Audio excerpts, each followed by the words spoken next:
This killing my people. Family is a shabba, never shut up on who no more TikTok.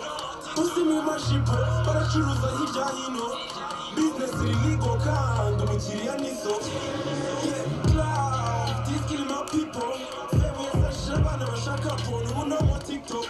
Pussy me my ship, but I choose a hijahino. Business illegal can do with Chirianiso.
Good morning once again, dear viewers, ladies and gentlemen.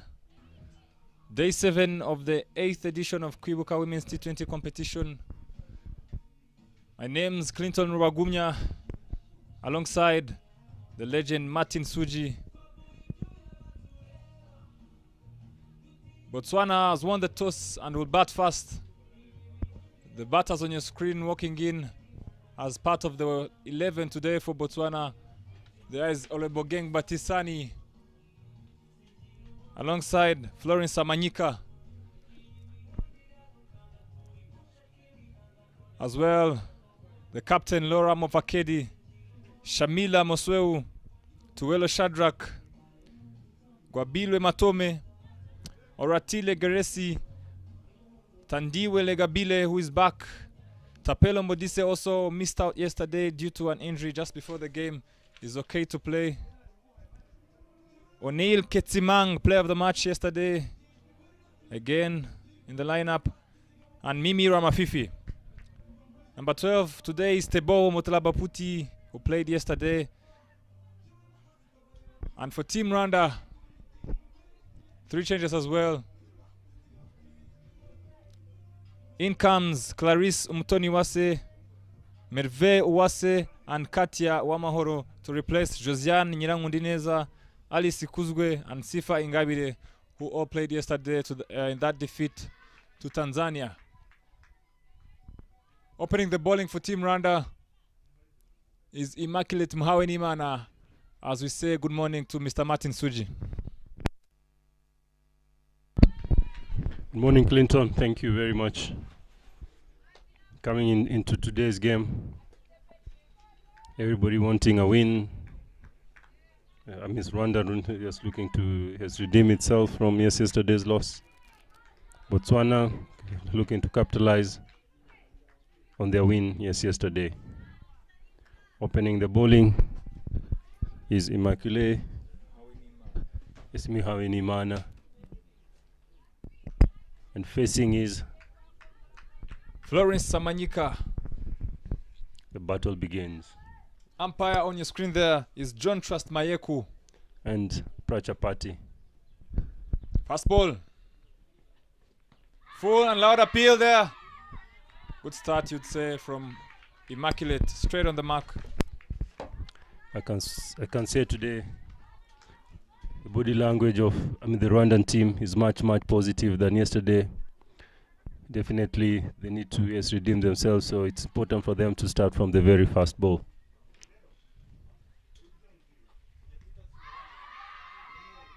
Same line, same result. This one looked much closer. All padding up, trying to get through the defense there of Florence.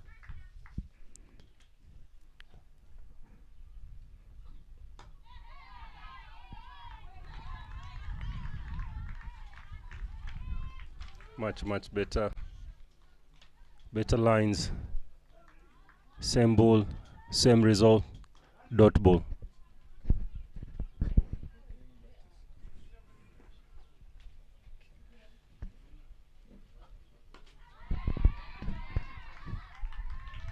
I like the line here. I like the line that Mhawenimana is bowling to Florence. It's nothing to cut, nothing to drive. And that's the line on this wicket. Stump to stump.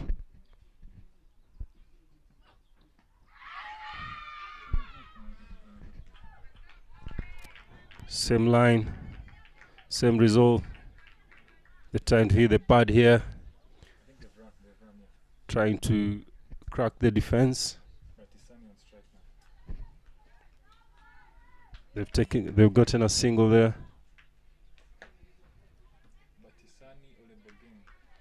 Batisani to face Mhawenimana. Thank you. I say on this wicket, seam up, you hit the deck. Definitely, the wicket will help you. It's looking at the dew that was there, of course, under the cover. As I said this morning, the ball will seam a bit and the ball will come up. As the day goes, definitely it will get lower and lower, which will make it slightly easier for the batters and difficult, for the bowlers. Interesting as well, the pitch is being used for the 3rd day in a row, so you get a feeling spinners will be very key as we move along the day. Opening the bowling for Rwanda at the other end is Belize, the pace superstar in Rwanda here. Martin, just to recap on yesterday here at Gahanga, I know you at IPRC, we had a very entertaining game in the afternoon. Botswana getting their first win against Germany. What a game that was. As we see here, Belize running in. False start. Yes, there, Clinton. It was where we were. Definitely, of course, we are following the game, and that just tells you, I mean, the competition standards in this league or in this tournament. Yes, every team, every game is up there for the taking.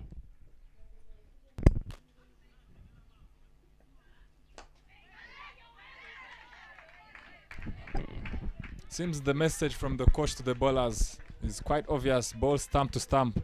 Miss, I hit. It's that simple. Yeah. The Rwandans would want very, very little to chase. The Botswanas will want the scoreboard to keep rolling. Let's see who wins the battle here.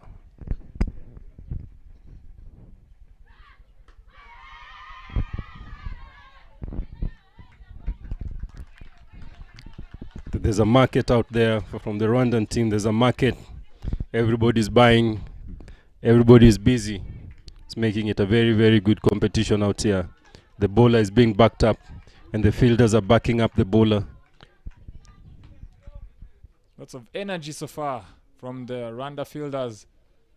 They want to bounce back and pick up another win. Botswana, as we see Florence on strike here. Driven straight to mid-off, and they still don't go for the run. Good fielding there by Katia. Martin, you saw Rwanda go down to Tanzania.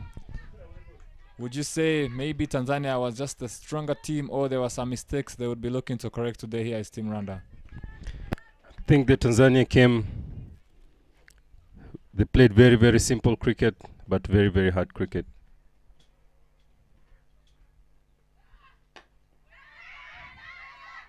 They bowled well.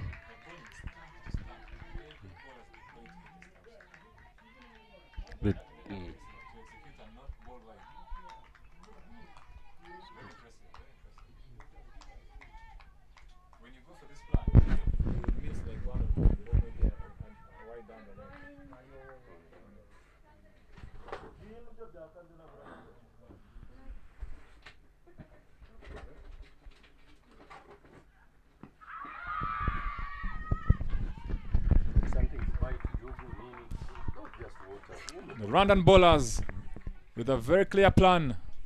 Stump to stump. And umpire Vicky Prajapati on your screen there says that is going down the leg.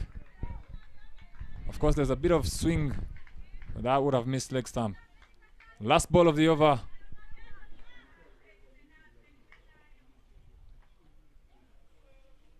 Belize to Florence. Short outside off this time. Ends over number 2, and the score is 1 for no loss. It's great to see Belize hitting the wicket with a great follow through. That is what she's made about. Yeah, that is what she's made of. As I said, the body language today is much, much better from the Rwandan side. It's maybe that free day they took a lot of rest, and it took them some more time to get back to the competition mindset. Yes, mindset is very important. Here's how you use it. How you switch off and switching on is important. Katia dropping down to fine leg, and they have fine leg and third man as their protector. But Sunny on strike again, and this time Muhimana goes downtown. She goes down leg to give Botswana their second run. Going for that plan, coach, and the ball that way, do you change or you still go for it despite the risk of bowling another like that? Or now you say, okay, let me get back to outside off. No. the ideal of bowling stump to stump is hitting top of somebody will play this way. So that even if you go bad, you come here. Even if you go bad, that's the idea of bowling. When you hear stump to stump, it is top of off. Then there's one that comes in the middle, then top of off, middle. So you operate between there. I mean, so that if you miss the line, you're still attacking the stump. If you miss the line slightly on the off, and that's where now, I mean, the fielders come in for you. So with the fine leg, since you might stray a bit to mid and leg, should the fine leg be finer or still square? Still square. Loud appeal there again from Rwanda. And again, umpire Drone says that is missing leg. Very good bowling so far from Team Rwanda. I think the umpire said there that I mean, she played it. I can smell something here. The pads have been hit 5 times in about 15 balls. What a ball. So now when you miss it, that's what comes in. She's still alive. 3 days to look at that one. Again, what did I do again? I told her to, but then she said that I need to let it back. So you mean it's going to get worse? Better. Tougher to bowl on now. No, it's easier to bowl now. Yeah, it will get tougher to bowl on later on. In the afternoon, it will be now a batter's paradise because it will be hard now and it will be easier to. So the bowler must work extra hard. Crazy enough, Botswana won the toss and decided to bat. Yeah, so and now you see. But when I told her to bowl, she didn't believe. It's difficult. There's deep. Chance! Oh, and Giselle misses. Oh, there's an extra run. There's no backing up there.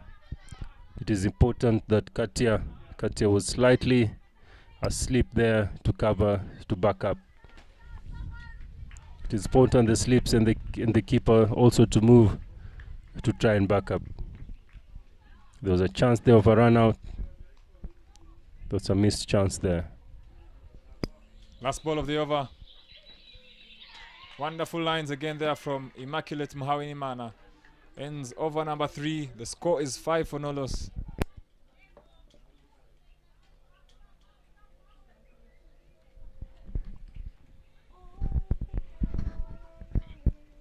Five in 3 overs. This is great bowling by the opening pair. It's Muhawinimana, Immaculate, and Belize to continue. Hitting the deck hard now this morning will make it's very, very difficult for the batters. Some ball will stop and some ball will go through double pace because of the dew. There's still some spots of dew on the wicket. If they use the power play well, it will be very, very difficult for them to get runs this morning.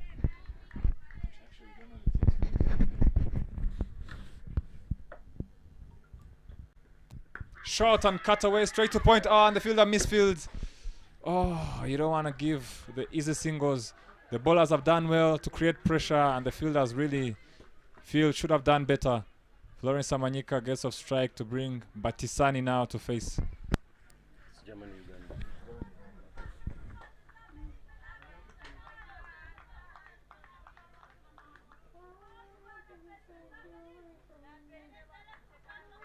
That Fatuma was hitting the ball well. Wow. Sarah, we talked to yesterday here. Sarah, we talked to yesterday here. That girl hits the ball. So for some reason, it doesn't look like she's trying too hard. It's time. She's a very good fielder. I also noticed. Yeah, here she's good. She doesn't miss because you see, because like of less movement left and right. So here she's very good. The balls that comes to her very good. So you have to find a way how to work. Florence Samanyika back on strike. In comes Belize. Short outside off and played deftly there. The ball is racing away. Is this the first boundary? And the fielder there down, a third man. Does well to keep it to 2. Clarice coming into the side there and doing something already, contributing, saving 2 runs for Team Rwanda. Martin, they started off bowling stump to stump, and now you feel it's starting to stray a bit. That was short outside off. This is why you need consistency, you'd say. Yeah, very true. And also the fielders should back up the bowler. Ball in the air. She goes on top. Florence goes on top. Semanyika goes on top. That's a good shot. That's a very, very good shot. She pitched it up and she went over the fielder. Over the middle fielder for a boundary, and that's a fast boundary. She has to adjust the line there, nothing to drive. I don't think the length was really bad. Bowling full is not the worst thing. That was a risky shot, and credit to Florence Samanyika, who's on strike again. Good comeback there from Belize, who drops it on the 3/4 line and straight to the keeper. Flow as well. It's important today that the Rwandans should back each other up. Team spirit is very important. Backing each other is even better if they have to win this game today.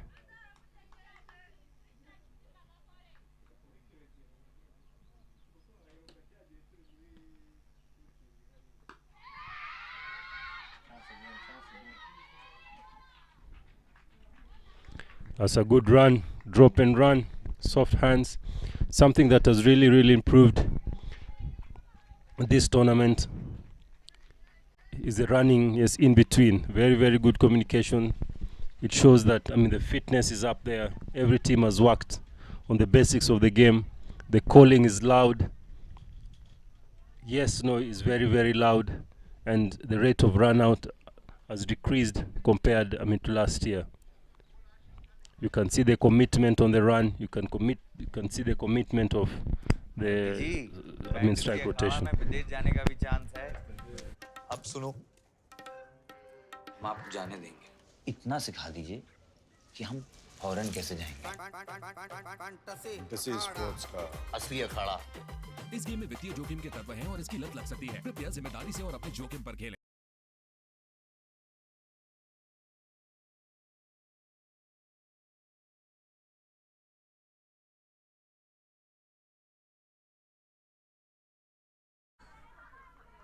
And now they think that it was my boss. Do you remember that interview I did when they won their second game? I think they had their second game, and the captain was saying, "We already have this trophy." They wanted to be given that time. They didn't want that time. And I told you at the start that these teams we are talking about, Kenya and Uganda, Tanzania, I saw them train for the first time down there. Accuracy and energetic, and they said this team is not bad. They're hitting the ball. They're hitting the ball well. And they're not winning close games. They're winning comfortably. They're betting well. They're hitting the ball actually. I haven't seen much of Fatuma. I want to have a look. Fatuma's hitting the ball. Cut away there through the gap. There is protection at third man, and they decide not to come back for the second. The new bowler for Team Rwanda there is Ishimwe Henriette, who has been bowling okay for Captain Diane. Botswana, on the other hand, having picked up a win yesterday, their first win in what we would say was the most entertaining game so far, maybe compared to Rwanda versus Kenya as well. Ishimwe comes in. Full and driven in the air, and the ball is racing away. Is this the second boundary for Team Botswana? And Giselle does well to keep it to 2. Yes, Botswana coming from that win against Germany are very motivated. They fought hard, defended only 94, and will be looking now to post something over 94 and feel they'll try and bowl the team out with regards to the weak pitch, which will favor their spinners.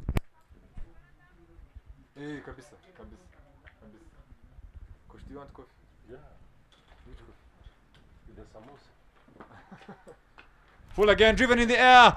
Big shot there from Batisani. Ole Bogeng, and that is the second boundary for Team Botswana. Well, looks like now, with still one more over and a few deliveries in the power play, the openers, having been there and not lost the wicket, have decided this is time to take advantage now. As we have a look at that boundary. Full from Ishimwe. And powerfully there, lofted straight over middle. And the ball races away to the boundary. And Botswana move on to 22.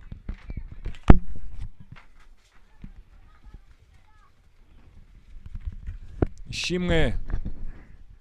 Full again and driven again powerfully. Straight to mid-on. Chance. Oh, and she misses. Direct hits are always interesting. And Florence Samanyika there survives. Last ball of the fifth over.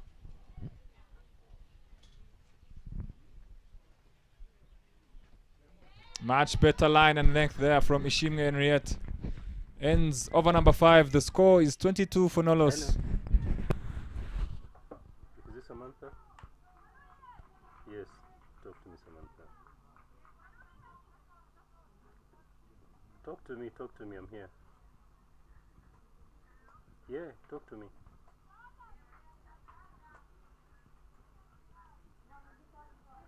Yeah, I thought I saw the doctor's report, right? Yeah, so it's okay. Yeah, the new coach can play. And then I wanted to have a meeting with you and maybe the head coach, the manager and the head coach, at some point. If not today, at some point. If you see me there in the dinner, just come somewhere. Last over the power play. New bowler is Giselle Ishimwe. Starts off full and it's driven. And she does the fielding there nicely. With 5 more deliveries left in this power play. And Florence Samanyika on strike. Botswana will want another boundary or 2. Loud appeal there. Interesting there. The umpire says not out. A little bit too full, you'd say. Maybe she played the ball. Good competition in this tournament, Clinton. Everybody, every win.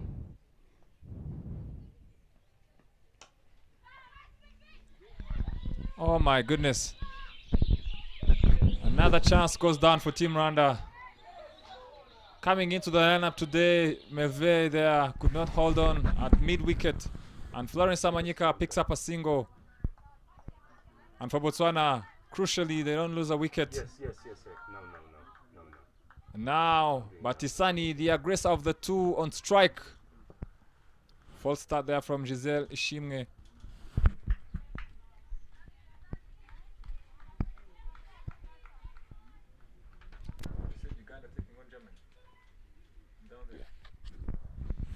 Giselle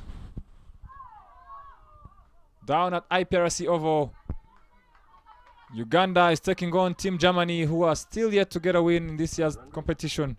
Since we got that, Uganda yesterday can you just revert to that mail and tell them it's beat Brazil. Giselle yeah, full in the air, they called and the fielder I thought that. race to the ball and make sure Botswana batters don't So if you just answer, maybe just bring your phone or something. pick up the single. Where are you? Florence Samanyika having survived that drop chance, you feel Batisani has decided to play safe and not lose a wicket in this power play. Come again? Full again. Yep, it looks like Batisani is trying to get through this power play without damage. Yes, I will. Last ball of the power play. What can Botswana? And Batisani pulls away there. Seems Giselle may have surprised her a bit.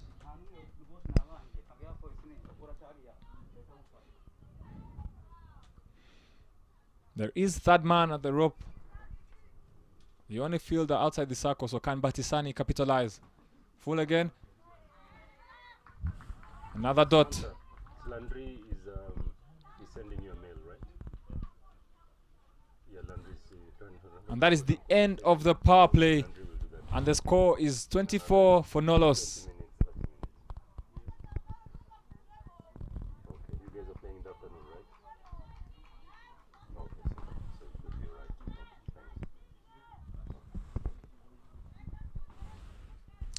I'm interested to know, end of the power play, 24 for no loss. Who would you say really took that power play? Interesting. Definitely, without them losing a wicket, I would give it to the Botswanas, because they haven't lost a wicket, so they can. I mean, they can catch up in the next 4 overs. If they can get to 50 in the next 4, I think that is an added advantage to them.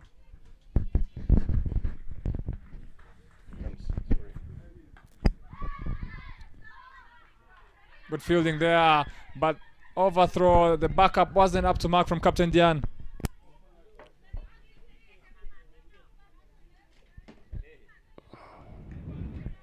Rwandans losing the grip here after starting very well.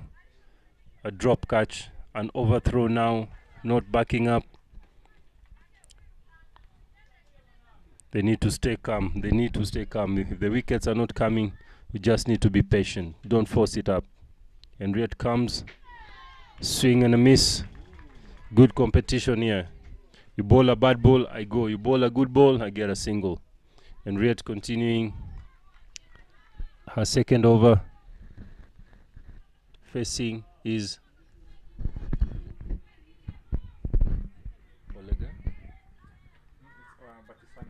Batisani on strike.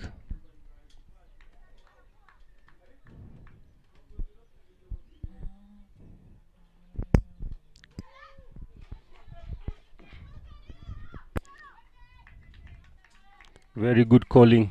Yes, no, waiting. Those are good basics of cricket. It is important that, the Rwandans stay calm, even if the wickets are not coming. Just do the right thing. The wickets will follow you. Florence on strike.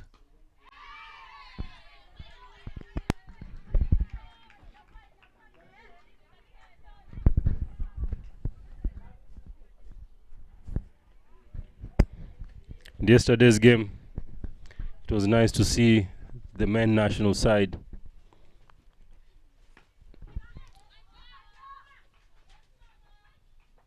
that's a good shot, and it's an over. Seven over gone, 27 for no loss. Interesting competition here. As I said yesterday, it was nice to see the Rwandan men coming to watch and sitting together. It was really a good sign, and I'm supporting their counterparts playing, which was very good to see. Sat together, all of them. Good. Even invited Okide. Ask him how it went. He came after half an hour.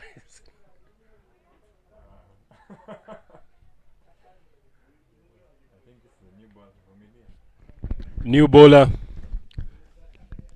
Shane Warne, Vumilia, Margaret coming into bowl, right arm round to Florence.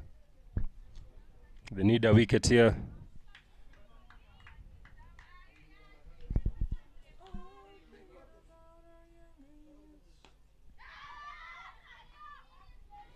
Oh, good awareness there to rotate off strike. I don't understand how Wimless can be right and down. Where are you attacking? Which line are you attacking? The only time Is it leg stump or off stump? The only time it would apply is when you have a slip, a short leg there, and maybe a very short cover, and you don't want the LB, you just want an edge. But yes, why don't you want an LB then? So with this, you cannot bowl a googly. So now you've removed your weapon. The weapon for a leggy is googly, and if you're not giving yourself a chance to bowl it,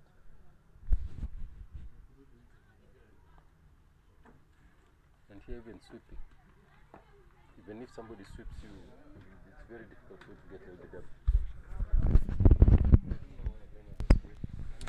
Olebogeng Batisani on strike now, facing the spinner Vumilia. Flighted there, ball in the air, pushing hard for two. Will they come back? And Belize there at deep extra cover, keeps it to only one.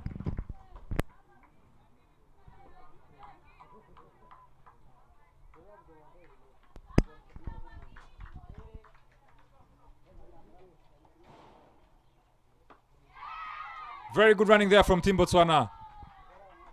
They saw the opportunity there, scampered through for a very good single. Having questions for Alegi coming round here, Clinton. Yes, what is the line of attack here? Is it leg stump? Is it middle stump? And they will not get that LB obviously from that question, Martin. Coming round, very hard for Alegi to get an LB shout. I would think maybe the only logic behind her coming from round is she's much comfortable bowling from round and maybe she needs an edge. But if she does, then why not have a slip and a short leg? So interesting strategy there by the coach. Maybe by the bowler, because it's the bowler bowling now. Of course, you can see Batisani doesn't mind sweeping because she knows the chances of her being LB are very slim. Very true there, Clinton. Very, very true. They really, really need to do something very drastic to make her effective. T20 is a ball. I think he has removed the effect of googly, because once she bowls a googly. अब सीख तो गए, अब तो जाने दो मुझे। ठहर जाइए, कोई प्रॉब्लम हो गई तो कहाँ ढूंढेंगे आपको? फैंटेसी अखाड़ा का 24/7 कस्टमर सर्विस है, आपकी प्रॉब्लम सॉल्व करवा देंगे। कल जाने देंगे। फैंटेसी स्पोर्ट्स का असली अखाड़ा। इस गेम में वित्तीय जोखिम के तत्व हैं और इसकी लत लग सकती है। कृपया जिम्मेदारी से और अपने जोखिम पर खेलें।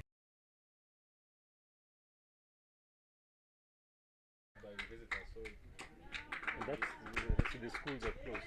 Giselle changing ends. Starts off full. And is that a catch?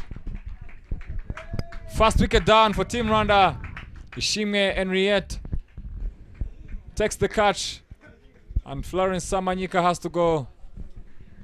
Giselle changing ends works. Fast ball. Played in the air there by Florence Samanyika. But not enough power. And Ishimwe Henriette takes the catch comfortably. And Botswana are now 31 for 1 after 8.1 overs.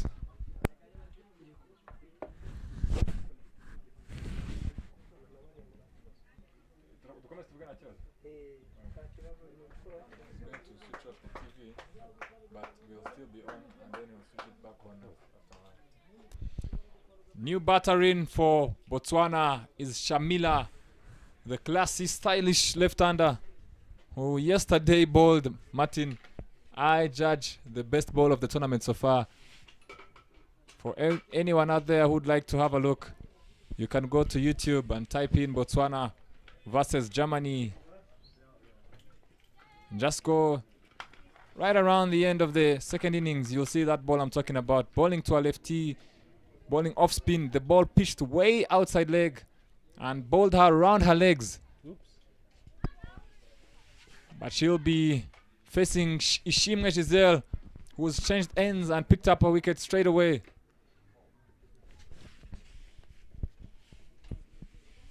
And Rwanda now sensing a chance to pile on the pressure, pick up dots and maybe create another wicket. Shamila, on the other hand, is a free-flowing player. Full starts off well there, Shamila. Straight in the middle of the bat. Very stylish looking player is Shamila Mosweu.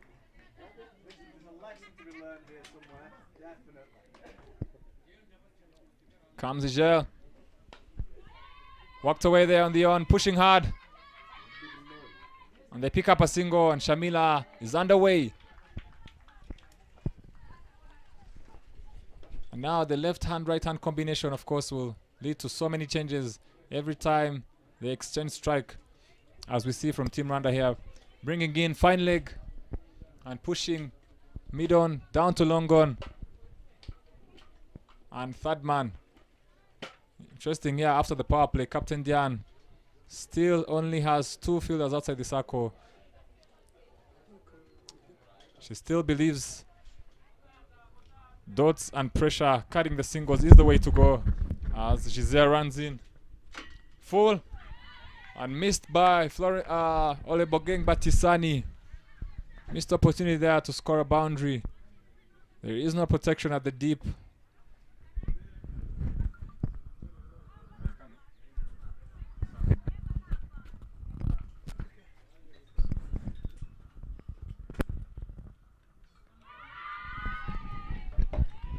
What a ball there that went under the bat.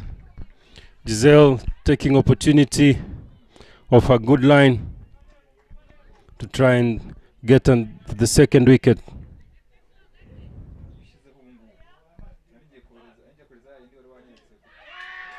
She bowls a slow ball. I think that was a Karan ball or a knuckle ball. Very good change of pace as Florence goes downtown and plays across the line. The ball just hangs back and beats her. She just played before the ball there. There you go again. If you look at it, was a knuckle ball, as they call it. And there it goes. The ball doesn't reach. Wait. Oh, playing London, facing Tokyo. That's what happened to Florence. Wonderful skill there from Giselle Ishimwe. Caught me off guard as well. A slowy out of nowhere. As we see Tuwelo Shadrack coming in at number 4 to join Shamila, and they will need to try and revive the innings. Both openers now gone with 32 for 2 now. 9 overs down.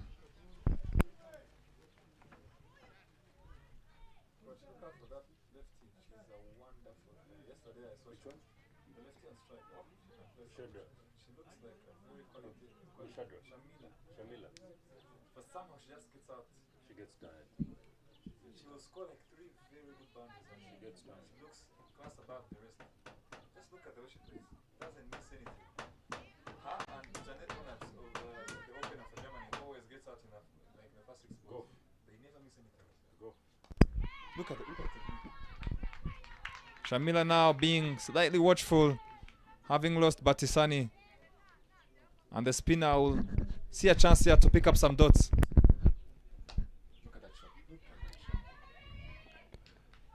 There are 2 new batters in the crease. Something that now that the Rwandan team has got to capitalize and bowl a few dot balls here to try and keep them under pressure. So it's important that any chance that comes from here, they swallow. Shadrack now taking guard to face a fast delivery from Margaret Vumilia.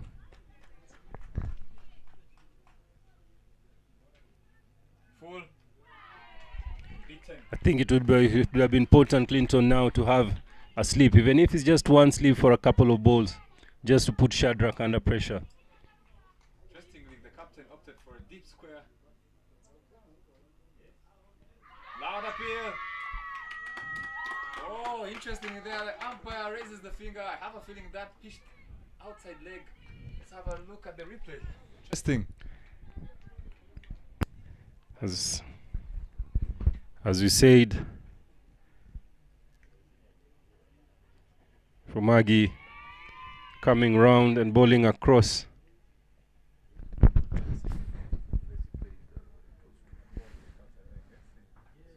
Let's have a look at the replay. I'm interested to see where the ball pitched. Oh, that is very close. Very, very close to being outside leg. But the umpire says that is plumb in front. And Tuwelo Shadrack goes without troubling the scorers. And now the captain walks in.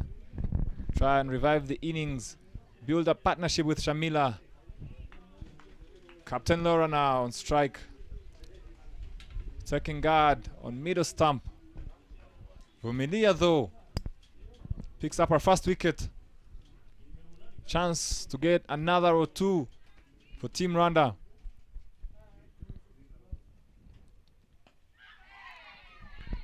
Where is the sleep? Where is the sleep, Captain? Where is the sleep?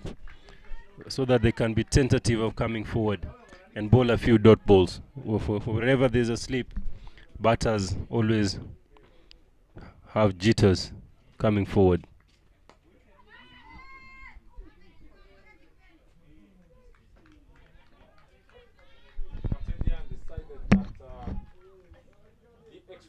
Deep square leg and long on are the way to go for new batters, and we feel here in the combox that maybe attacking is not the worst option, since these are two new batters who won't be looking to try and hit the ball. As we see the end of over number 10, the score is 34 for 3.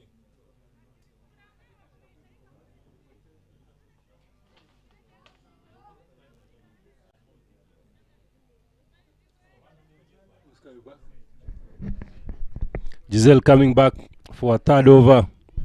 Having been successful.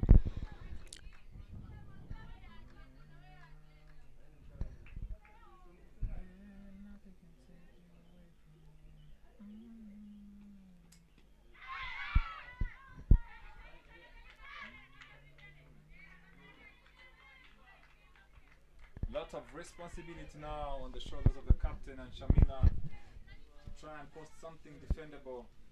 They have a good bowling attack. There are two senior players in there. The players have been worked on by my comrade in crime, yes, Joseph Angara, who has also worked with this team tirelessly. I'm sure, yes, Joe, of course, is watching. I hope he doesn't lose more hair. Giselle coming in. Shot and played straight to point. Fielder's very quick there. Belize. They still have Martin Tapelo Modise, who's back in the team. And may I remind you, she has the best score so far in this tournament, having scored 61 in the first game against Kenya. So you feel they still have that chance and trump card there. Giselle shot again and played on the back foot. Captain Laura sends back Shamila. Not interested in that single. Rwanda don't mind. Another dot.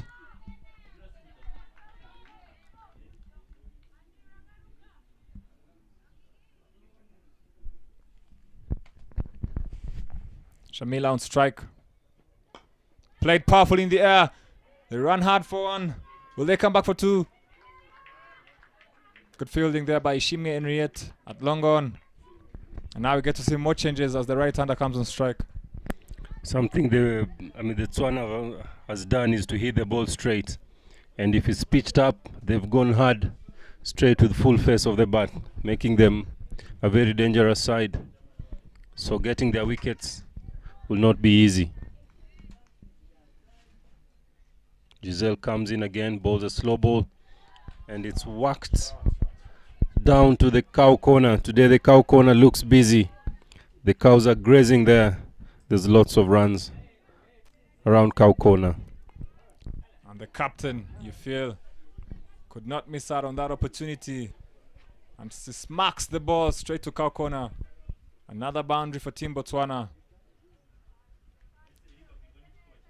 This left-hand, right-hand combination sometimes is a nightmare for a captain. And maybe you feel the field setting wasn't the right for that kind of delivery.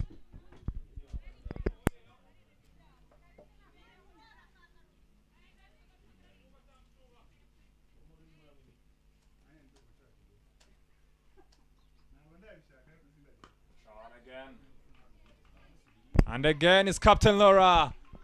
This time, blast the ball straight to the screen, the side screen, I must say. And another boundary, 2 in a row for Captain Laura. Ends over number 11. The score is 44 for 3. Laura hitting 2 boundaries out of 2. And as we also prepare for the local elite league, Laura is one of the players that will remain behind to play. The local elite league. It's looking at her being a trump card. For the team that she's going to play for. It's a very powerful player. Something that we're also looking forward to see is after this Kwibuka. It's Margaret to continue to bowl her third over. 11 overs gone. The score is 44. 4 runs and over. Projected score is 80. Something that the Rwandans need to bring down.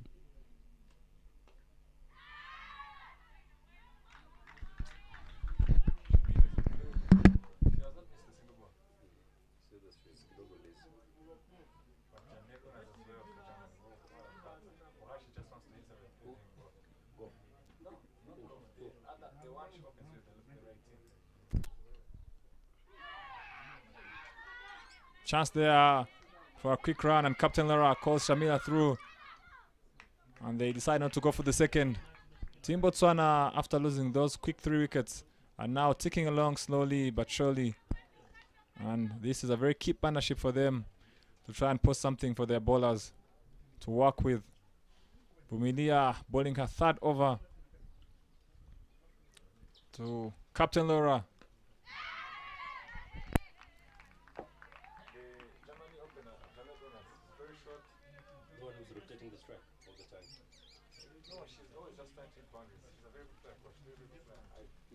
No, there's one who just... And the way she gets out, some of the best catches, she hits it hard.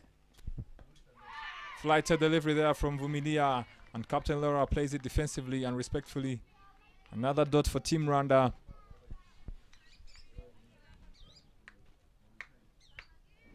Will Laura decide to attack? Attempts the cut shot there, but misses. And the keeper collects.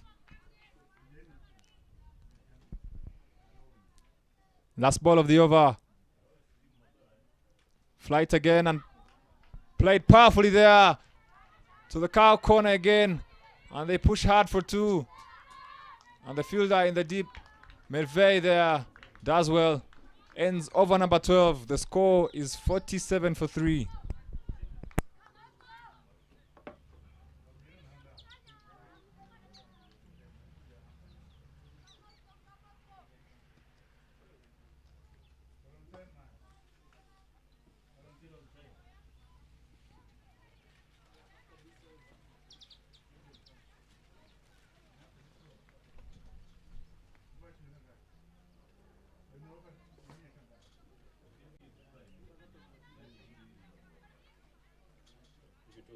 See her bowling round. I don't mind. But here comes into bowl. Ishimwe Henriette returns to ball. Facing now is Shamila. Umpire John Mayeku there on your screen. Henriette. Powerfully there played by Shamila. There is protection. And they pick up a single. Taking along is Botswana. The captain and Shamila hanging in there. Rotating strike. Waiting for the bad balls.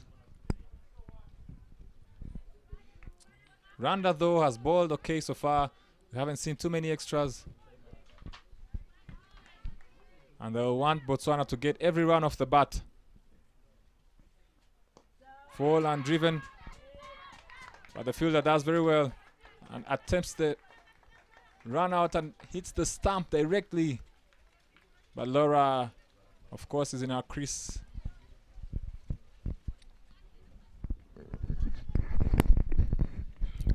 If you can look at the standings so far, Tanzania has 10 points.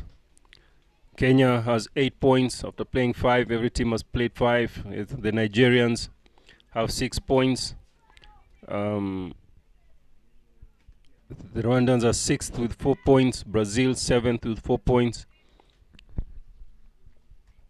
Botswana 7th with 2 points. And Germany yet to beg a point. Interesting standings here. How can Germany really try and turn the tide for themselves? Because as we see, Shime coming in full again. Big hoik there to the leg side, and they push through for a single. Yes, Martin.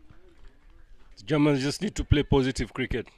I know it's difficult from where they're coming from, but yet, yes, if you play well, yesterday they felt a little bit disappointed, and even their game against Botswana, they felt a little bit disappointed because it was a game for them to win yesterday, but they just fell. Experience there. You need experience as well to take you through. Yep. Chasing 94. Big shot there by Shamila. What a shot. That ball is racing away. Will they come back for two? And good field placement by the captain. That would have been a boundary. It was struck powerfully by Shamila. Yes, Martin, yesterday they were chasing 94, and the openers, Christina Goff and Janet Ronalds, were going at 10 and over. Almost 4 overs of the power play, but somehow the first wicket fell and they just kept going. Big shot there by Captain Laura. Ball in the air. Chance. Oh, and the fielder spills it. Oh, Giselle, she's the best fielder in the team. These chances. Yes, yesterday during dinner when I was talking to Laura, she said at some point she didn't know where her heart was. Is her heart had disappeared from her body to the bottom of her feet. Then I asked her why. She said, Coach, this pressure is bad. But I told her it's a learning process. Enjoy the game. And it was a laughter at the end. Good. Coach, please, you should go on YouTube and look at the highlights of the last ball, the last wicket. Captain Laura was keeping wickets, and Oneile, the bowler, hit the pads of the batter, and they both knelt down. It wasn't even an appeal. They cried, begged, and of course it was out, and the umpire raised the finger, and they rolled over. Jubilation. So you understand why she says the pressure. Vumilia comes in. Big shot there, ball in the air. And they go through and pick up a single. Now we get to see Shamila. Yes, interesting there, Clinton. Pressure is a good thing. So when players are going through it just makes them learn.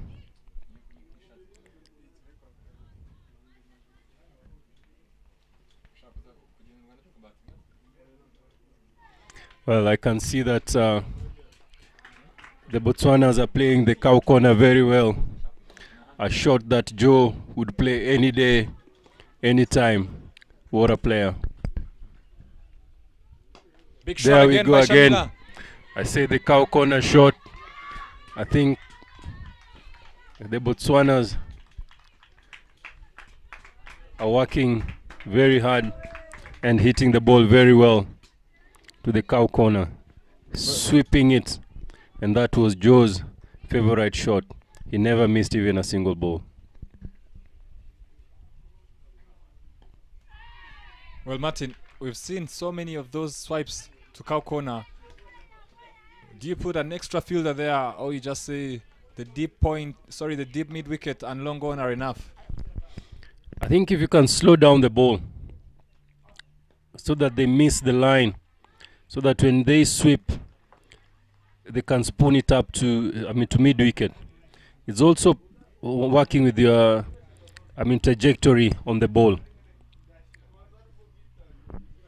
Vumilia. Cut away in the air, but through the gap. They're running hard. Will they come back for two? And yes, Shamila calls Captain Laura through for another run, and they pick up two. Ends over number 14. The score is 55 for 3. Wow. This is where the athletes come out. Shuttles. It's running around the field. This is what is important now. How long can they go? how long can they run? Shamila and Laura, they got to run. They got to run those singles. They got to run those doubles. And Laura has been a very, very good contributor on this Botswana side. She's a very humble, she speaks very humbly, but when she plays with a lion heart. She rattles whenever possible. The lady from Kalahari Desert. Big shot again from Shamila, but straight to mid-wicket. It seems Botswana has seen enough of the bowling. The two batters have been together for a while now and have made up their mind. This is the time to try and play shots. Let's have a look. Watchfully played there by Shamila. She's not happy with that effort, but that was a good ball. Giselle now for Rwanda, bowling stump to stump, slightly back of a length.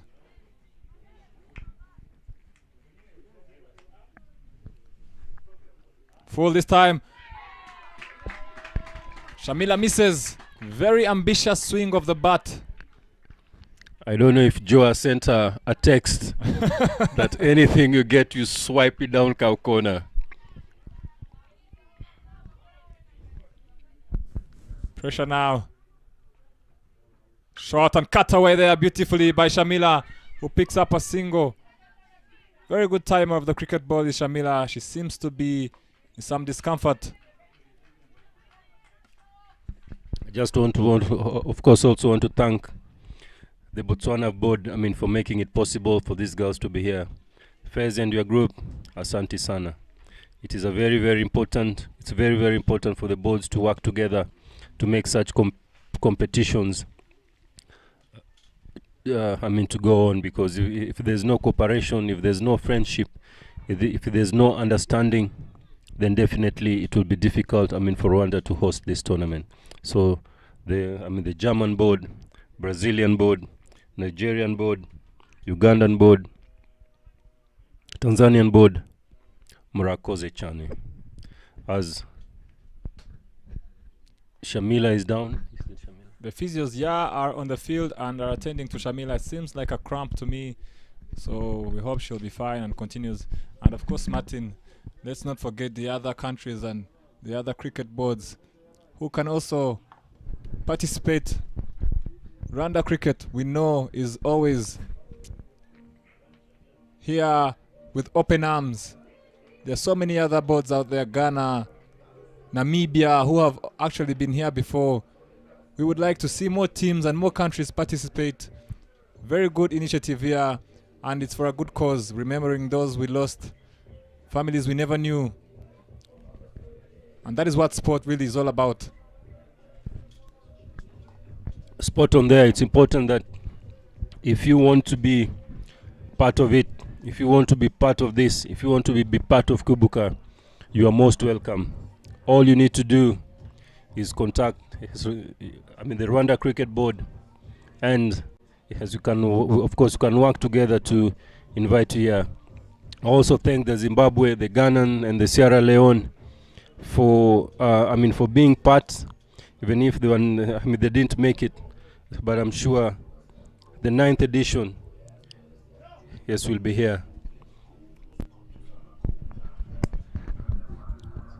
Well, I'm having surprised. I don't think a cramp should be really anywhere near the knee part of the leg, and seems there was something there wrong with the knee. I may be wrong.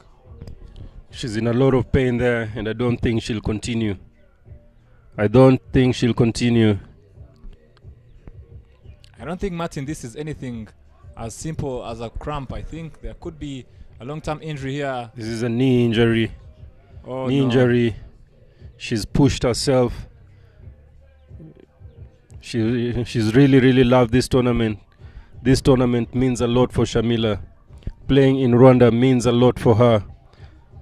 For the doctors to walk away with her. She's in pain, she's in tears, but hopefully she'll be strong. She's a motivator. She inspires every single girl. It doesn't matter which country. When the Rwandan girls were going to Nigeria, she posted a motivational clip that was shown to the girls during their camp, and the happiness that the girls had just for her to thank them was just amazing. Thank you very much, Shamila. You are a hero in your own right. All shall be well. We hope she gets better and can keep participating in this tournament, and it's not something very bad for her. And now the new batter for Team Botswana at the non-strikers end is Matome Gwabilwe, joining Captain Laura, who's just lost Shamila. And now you feel again she has to be there and build a partnership. Rwanda, though, can take this chance and try and build more pressure, bowl more dots, and make sure they don't have to chase a bigger score. In comes Giselle Shimni. Shot and pulled away in the air by Captain Laura. They're pushing hard and they pick up a single. If Rwanda has got to get this score down, they go to get Laura. Laura is dangerous. Laura is a lion. She fights hard. She hits the ball well. She runs hard. And she's a fighter. She doesn't like losing.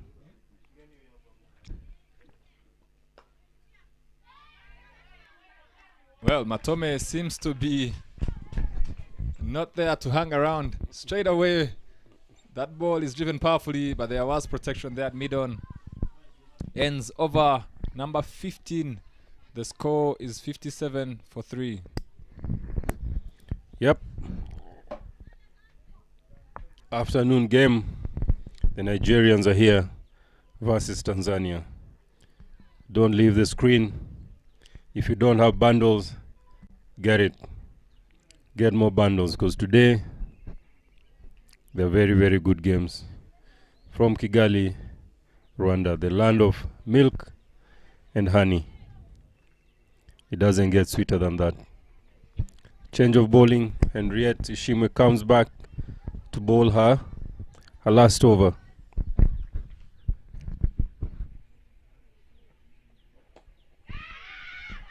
Chance there. Good running from Matome there to make it in the end. Martin, I'm sorry, but you have to mention the land of 1,000 hills as well. We are so proud of these hills. Green all year long. And anyone who visits will bear testament to the hospitality and the culture of the Rwandan people.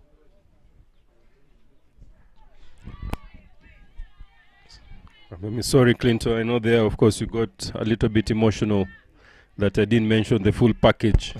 Here's what Rwanda can offer in terms of tourism. There are the gorillas there as well. There's Akagera Park. Don't miss it. Don't blink. No, it's very easy actually. There's one way to find out and experience the wonderful land of Rwanda. Visit Rwanda and you'll see for yourself, or you can actually first go on YouTube and type in anything. You'll see many reviews of those who have come and many videos who have loved the place. Shot in the air, powerfully hit by Captain Laura. Another boundary. Still fighting hard is Captain Laura. Said Laura is a thorn here. Laura is a thorn. She knows her game. She knows her areas. I mean, she's never loud, but she's loud with the bat and her skills. It was ball full and hit. What you don't see there on the screen is the bottom hand. Oh, and she's gone next ball. Good comeback by Ishim Henriette. Attempts to play the same shot. She loses her shape there. Oh no. Now Botswana.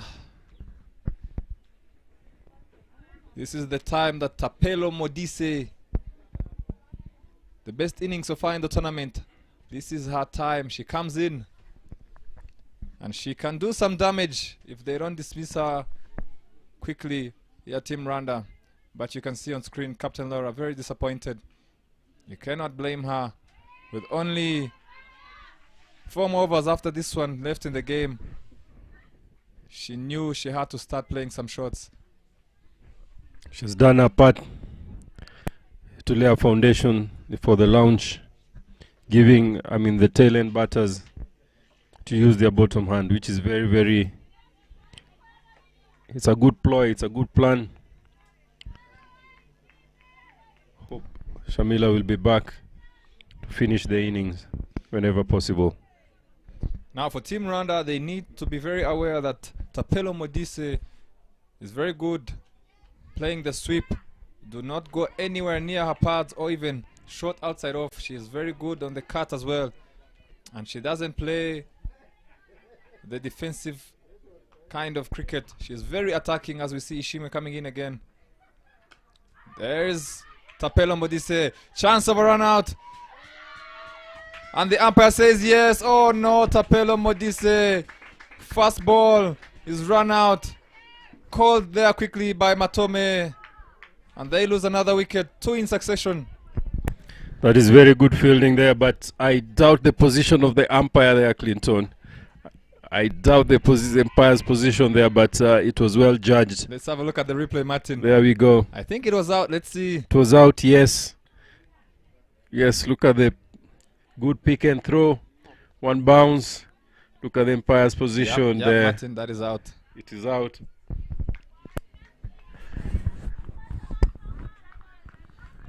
Of course, we don't have DRS here in Rwanda, but I'm telling you, in the coming editions. Oh yes, I totally agree. The game is growing bits and bounds, but it is important. There we go again. They don't stop taking runs. They don't stop taking runs, the Botswanas. They keep running. Risky single again, Martin. I don't know about having lost a wicket to a run out. No, I think, yes, I mean, this comes, I mean, from their coach, who is a Kenyan, who just keeps running, keeps running, keeps running.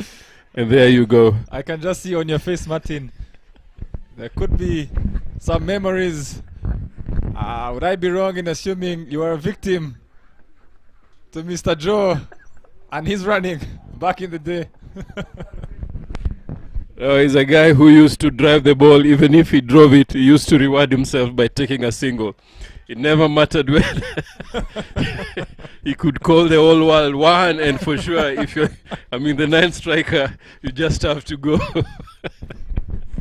16 down. The score is 65 for 5 for Team Botswana. Giselle bowling a last over. Matome on strike. Short and loud appeal there. That was going way over the stumps. Top of the stump there.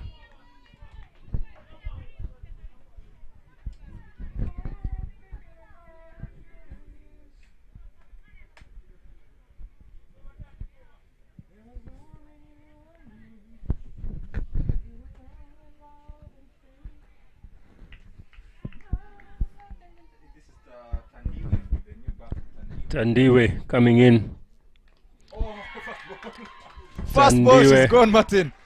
Tandiwe. Tandiwe. Well, Tandiwe. is that how you play a fast ball, Martin? Now there's no time, I mean, for dot balls, Clinton. But the short selection, though. It was there to. It was there to go. It was there to go. It was there to go. As Muhawi comes back. Muhawi comes back. Muhawi comes back. It's not Giselle bowling her last over. It's Muhawi who is back. And yes, she cleans up Tandiwe Legabile fast ball. Well, Botswana now 66 for 6. Can they get up to around 90 again, or even 100? I'll be fine. With 3 more overs after this one. Thank you. Yep. Muhawi comes, bends her back, and that ball had some pace behind it.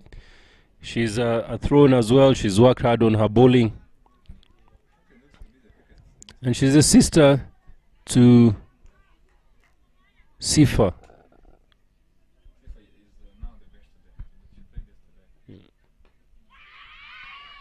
I told you, they keep running like somebody I know. See, she played the shot and she was off. The new batter there, Oratile, getting off strike to give the strike back to Matome In comes Immaculate Muhawinimana. Edge! Ball is racing away. There is a fielder. Will they come back for two? Never run off a misfield, and they decide not to.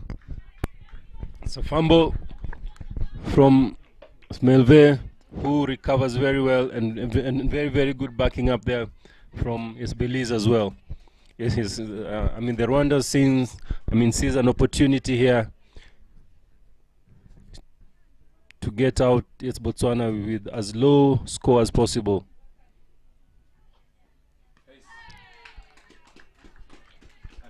That was pace. That was pace. The girl has had some, I mean, she has some pace here. And she's hitting the wicket really, really well. A day 3 wicket. Been played on for 3 days, and Muhawe is still bending her back as she comes in again. Valuable dots here she's producing for Team Rwanda. 17 of us down. The score is 68 for 6.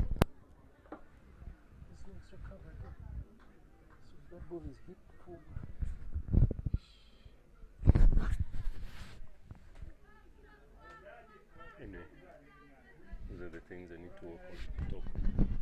Belize Murukatete comes back. The speedster, under 19. Only 17 years of age. Playing the senior cricket. Bowling to Matome. Wow. Matome's feet there. All the stumps are covered here. All the stumps are covered. It's miss, I hit. If you come on the stumps, there we go.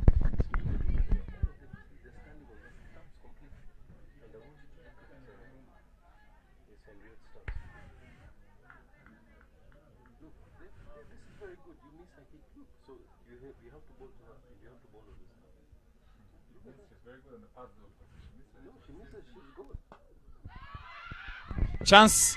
Chance! Oh, and she misses. Henriette is the fielder. Direct hit would have been very interesting. Asking questions on the run there. Asking questions on the run. I know you don't mind the running, Martin, but I don't like the suicidal running from Team Botswana. No, now any ball, Clinton, you can't wait. They have wickets. They don't mind losing them. It's important that they get the runs on the board. It's not about you, it's about the team. Every single run you can add for the team.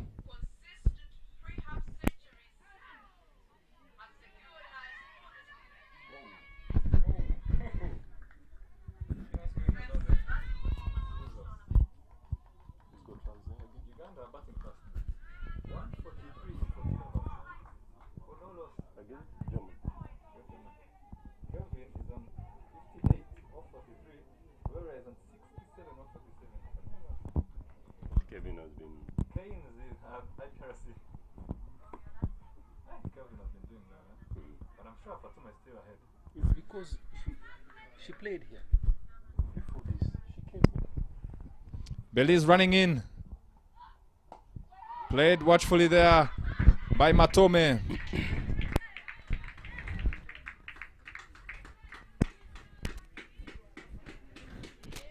Down at IPRC, Uganda batting first.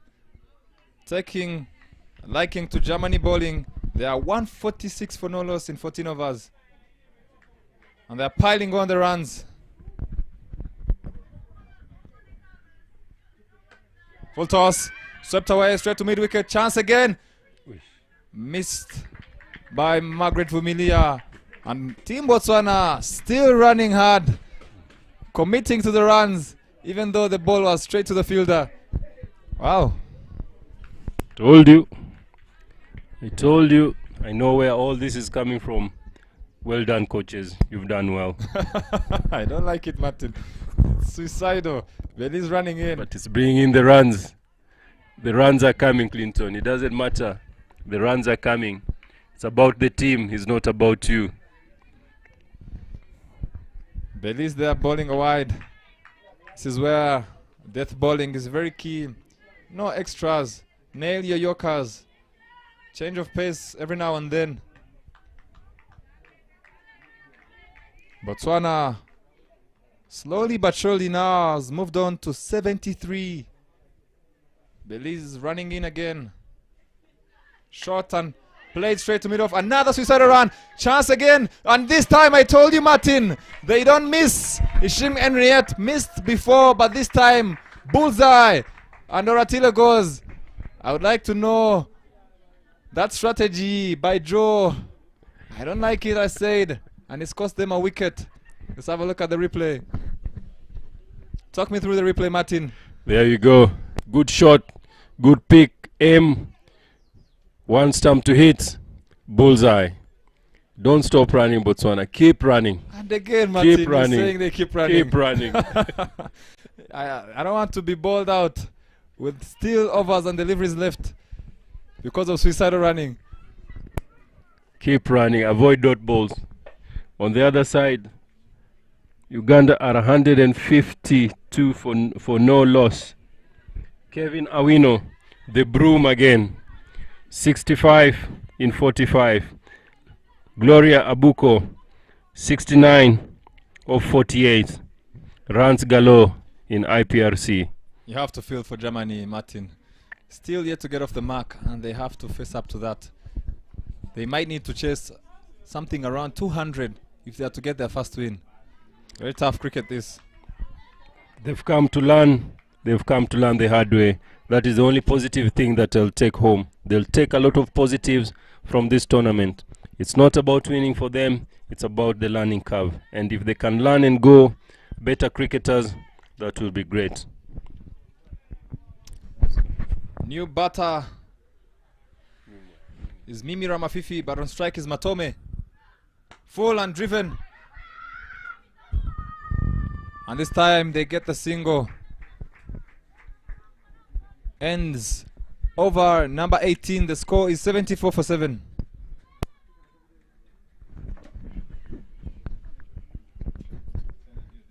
Interesting. And I also just want to thank the viewers out there who are watching these games. It's very nice to see that we people are following the girls' cricket, women's cricket all over.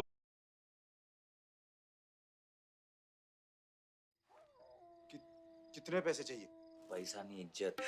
मोहल्ले के चिरकुट लौंडे हरा रहे हैं मैं fantasy sports में। आप expert हो, सिखाओ। सिखाऊंगा तो जाने दोगे? फैंटेसी स्पोर्ट्स का असली अखाड़ा। इस गेम में वित्तीय जोखिम के तत्व हैं और इसकी लत लग सकती है। कृपया जिम्मेदारी से और अपने जोखिम पर खेलें।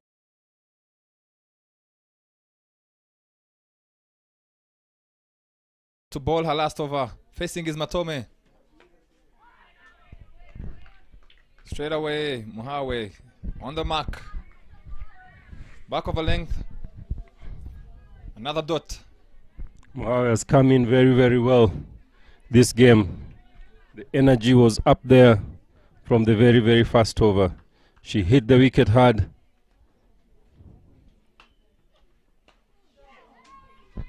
Shot there from Matome.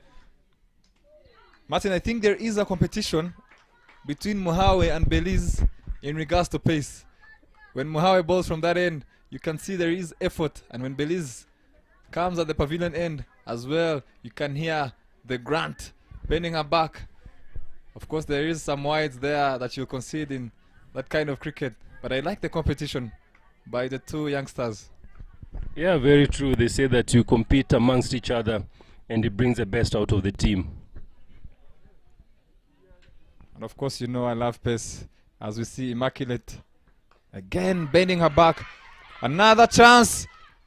The throw is at the wrong end. Oh, what a run. Good cricket there. Good cricket all over. Good stamping there by the keeper. Okay. I just want also to remind you that Joe, playing his debut against India in donkey years, is bowling to India. He bowled 4, maiden, of course, overs to, the mighty, Sachin Tendulkar. What a spell there, Joe.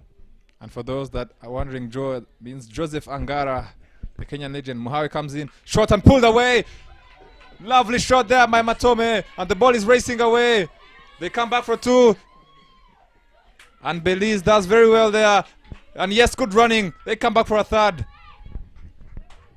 Very well done. Matome unbothered by the pace.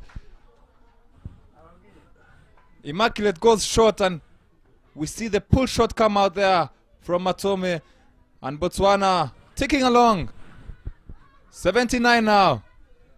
As Mimi Ramafifi now on strike, facing up to the pace of Immaculate.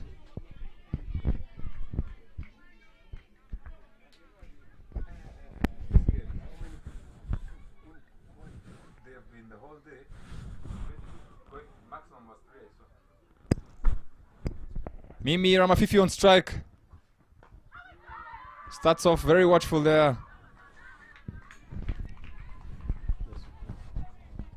Interesting by Captain Diane. Death of us. And she only has 2 fielders outside the circle, the fine leg and third man. Very interesting.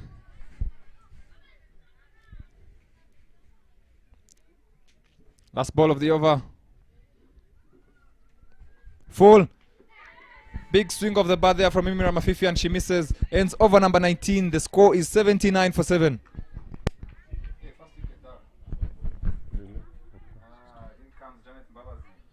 Now she will attack them like crazy.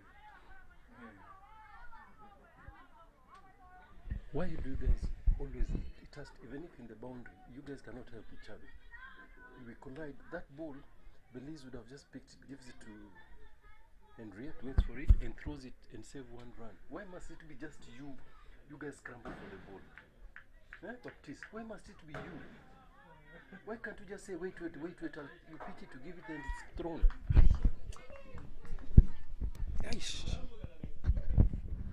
Belize to ball the last over. Driven straight to mid-off. Another chance. Again, Ishimwe. This time she misses. Misses. Bullseye again. I'm just also interested to see the positioning here of the umpire again. Not getting in line. I'm not an umpire, but I think that is a basic. It is a basic move so that the umpire could judge. The umpire is the DRS for the run out there. You're right, Martin. You're very right. Ramafifi on strike. Big shot in the air. The ball is racing away. There is no protection, and they pick up an easy 2. This is what I was mentioning. You have the opportunity to have more fielders outside the circle, but Captain Diane only opting for fine leg, third man, and long on. Still has 1 more. I don't know, maybe it's the over it. But the over it doesn't stop your fielding positions there, Clinton. I think they're giving away 2 or 4 runs that might prove costly. Ooh, wonderful effort there by the keeper. But is she okay? I hope that wasn't straight to the face. Right. Belize going for the Yorker. Slightly too full. I think she's too close there for Belize's pace. She's a little bit too close there. Another injury. Yep.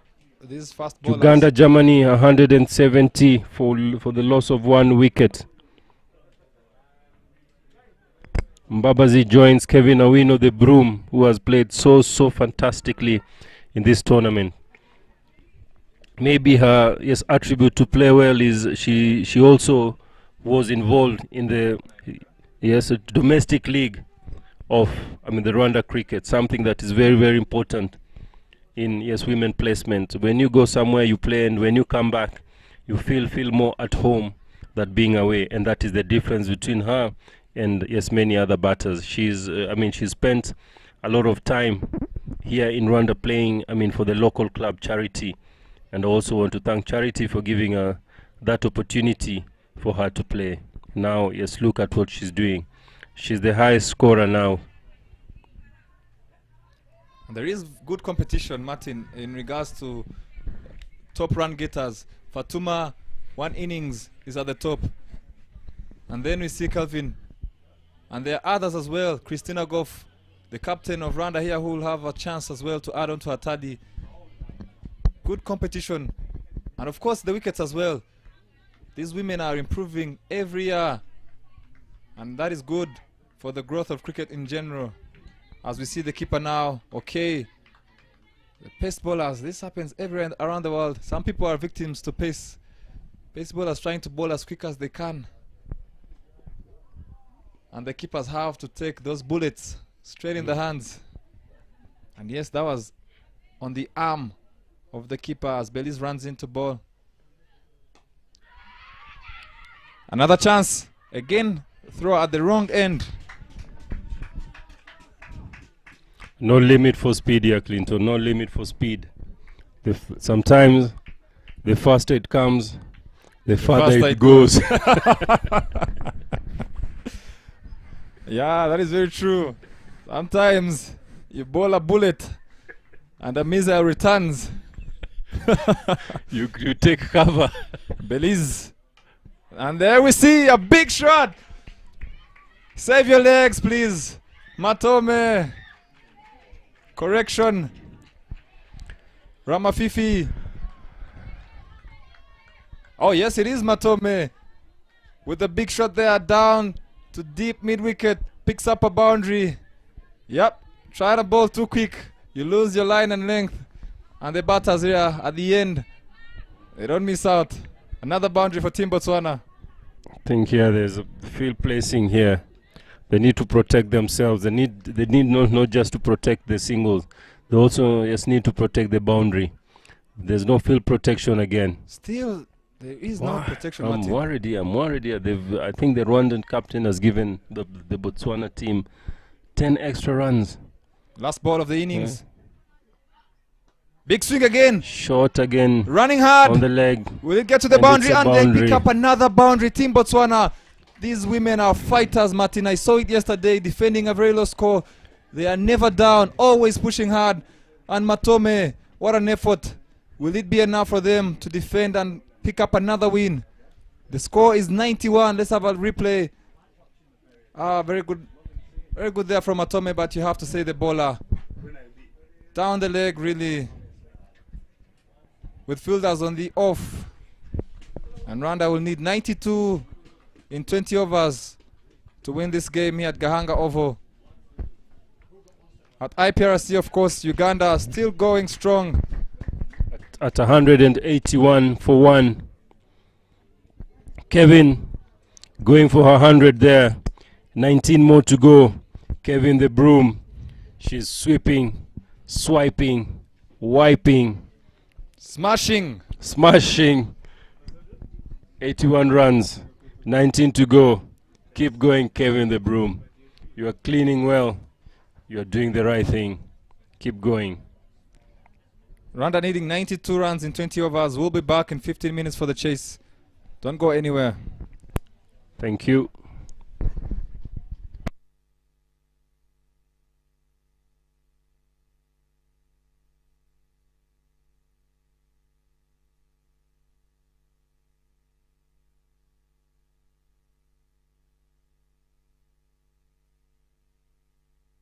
महारती ji, fantasy Akhada में विदेश जाने का भी chance है।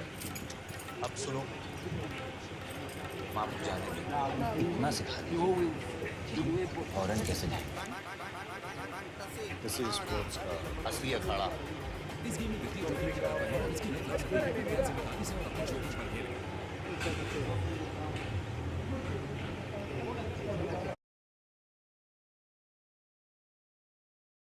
ये पक्का। अब सीख तो गए, अब तो जाने दो मुझे। ठहर जाइए, कोई प्रॉब्लम हो गई तो कहाँ ढूंढेंगे आपको? फैंटेसी अखाड़ा का 24/7 कस्टमर सर्विस है। आपकी प्रॉब्लम सॉल्व करवा देंगे। कल जाने देंगे। फैंटेसी स्पोर्ट्स का असली अखाड़ा। इस गेम में वित्तीय जोखिम के तत्व हैं और इसकी लत लग सकती है। कृपया जिम्मेदारी से और अपने जोखिम पर खेलें। कितने पैसे चाहिए? पैसा नहीं, इज्जत। मोहल्ले के चिरकुट लौंडे हरा रहे हैं फैंटेसी स्पोर्ट्स में। आप एक्सपर्ट हो, सिखाओ। सिखाऊंगा तो जाने दोगे? फैंटेसी स्पोर्ट्स का असली अखाड़ा। इस गेम में वित्तीय जोखिम के तत्व हैं और इसकी लत लग सकती है। कृपया जिम्मेदारी से और अपने जोखिम पर खेलें।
Uwera alongside Gisette Ishimwe, who for the first time has now been pushed up number 2, and opening the bowling for Botswana on your screen there is Matome, who batted well, gave them a chance and something to work with.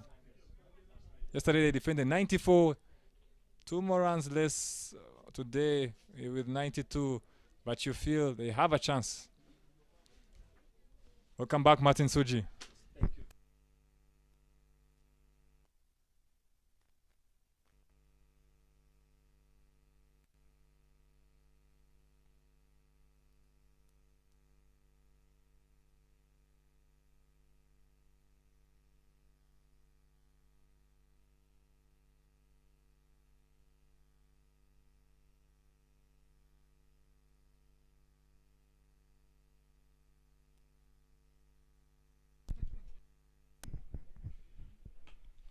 Busy man indeed.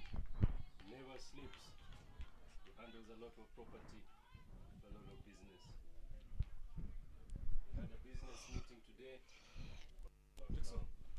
Busy guy.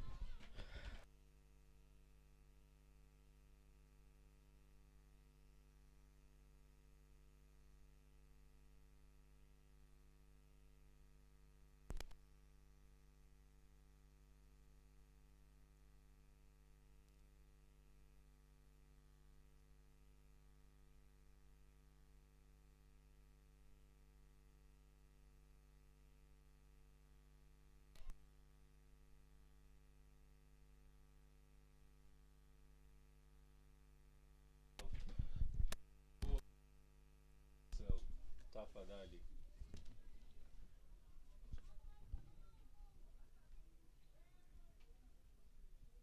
Sarah Uwera. Yes, Matome. Sarah drives again.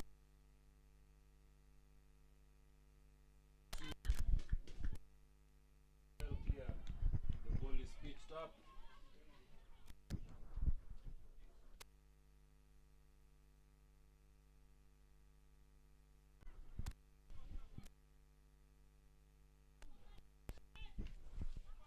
Welcome, Bob. I know you had a busy day, you had a busy morning.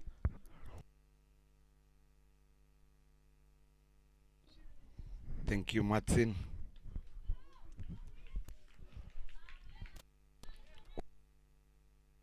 Love the way Sarah has switched her gears from a strike rate of 80, and now in this tournament, good from Sarah and the Rwandan side.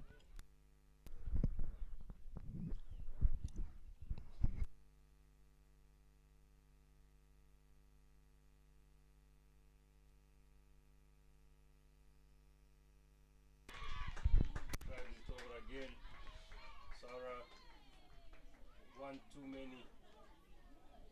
Trying to goes over again. And she's caught at mid-on. What a catch. Lovely take there indeed, Martin. One over.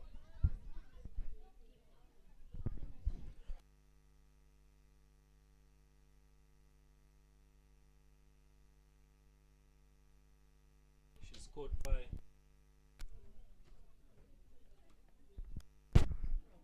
Kadiwe, who celebrates. Almost going for a somersault to enjoy the wicket. On this wicket, I think this is where it's very important. And the master class there also during his playing days is their head coach, Joseph Angara, who had, it's one of the deadliest, and I mean deadliest slow ball that he bowled one to Carl Hooper, and Carl Hooper almost just broke his knees. He played 4 shots, cut, drive and pull. What a ball. As Tandiwe comes back to bowl, Metome comes back to bowl to Alice.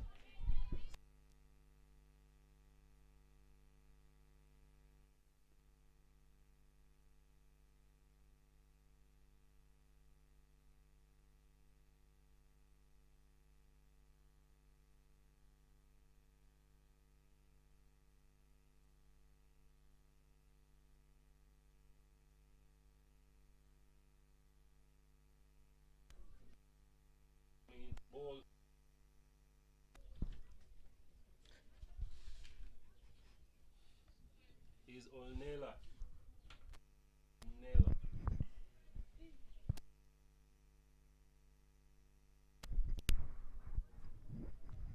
And as I remember, I mean the dot balls that their coach used to bowl, amazing.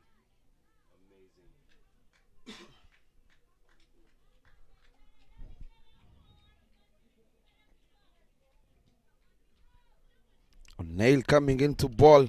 A fast over from the banana plantations end. Katia facing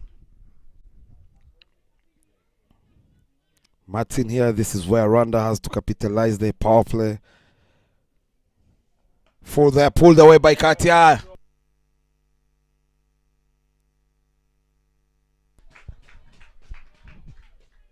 She has peace, but she's not ready to give peace to the Botswanas. Martin Katia on the other side. She's not had a very good tournament so far, and we all know how destructive she can be. If she can play only 6 overs, I bet the game will be in Rwandan side.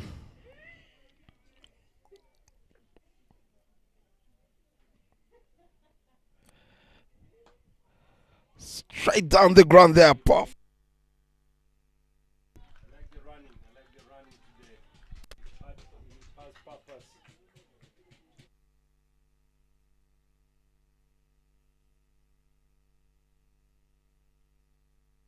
The horn by the bull, whichever way, depends which country you are in. Decided to come in and take the game away from the Botswanas. They say the only way to attack is to put fire burning.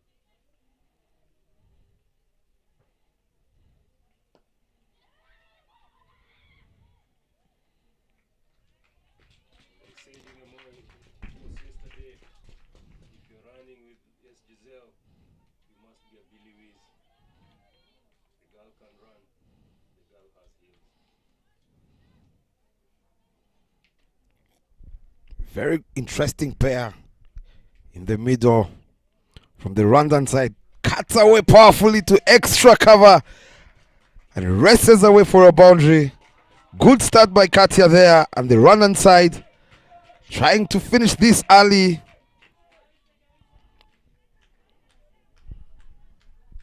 they have a plane to catch? Yes, they do. Katia bouncing anything off the line. She's not giving peace to the Botswana team.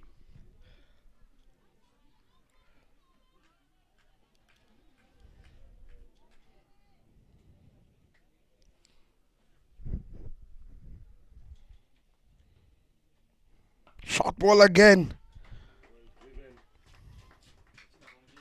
Now mid off for an extra single.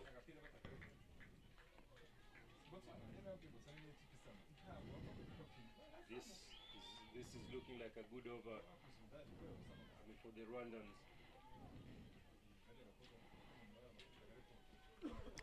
Martin, as I was saying earlier, this is where now Katia has to capitalize and cement her number in the Rwandan side. We've seen so far she's been on and off, and that brings us to the end of the second over.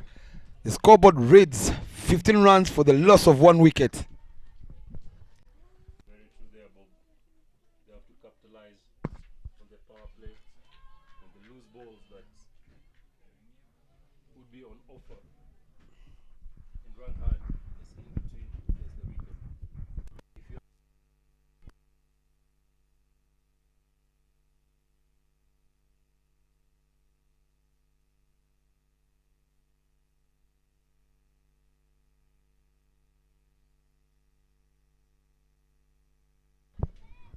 was here a few years ago by the name of Lee, will be coming in to join us.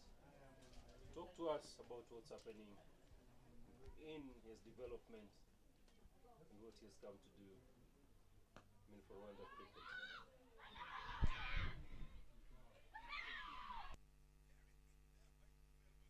Great. Speedy Gonzalez.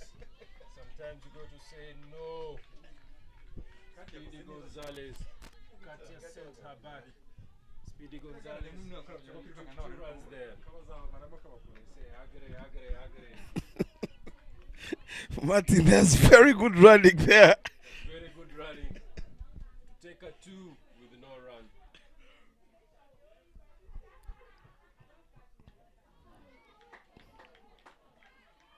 Interesting.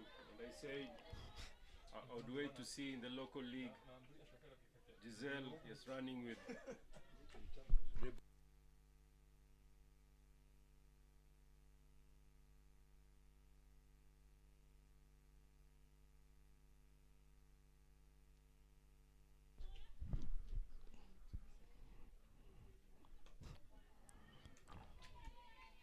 looking to pounce to free those powerful hands. Katia.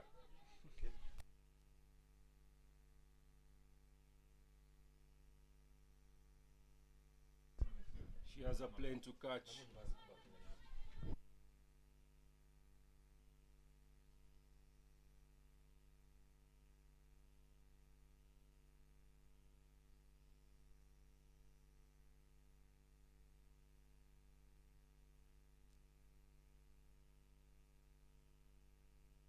Left there, Martin, by Katia. Tommy charges in hard, Martin. I remember once upon a time, Joe telling the keeper, the catch is coming now. Let's see if this is the same message.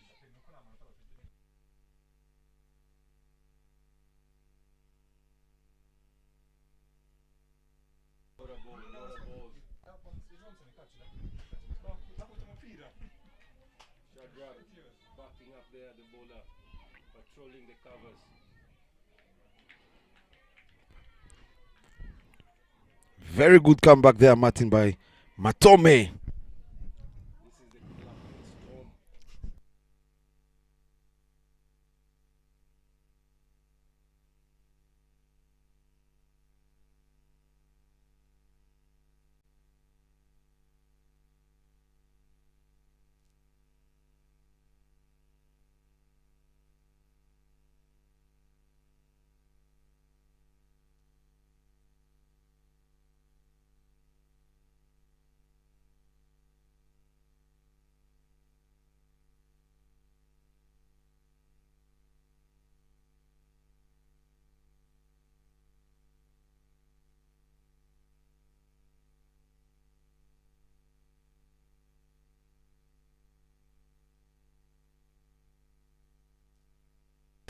Three overs gone, Martin. 16 runs on board.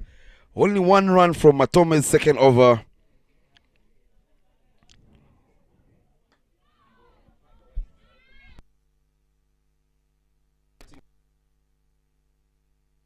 His hands. Manela coming. Bowling on the middle.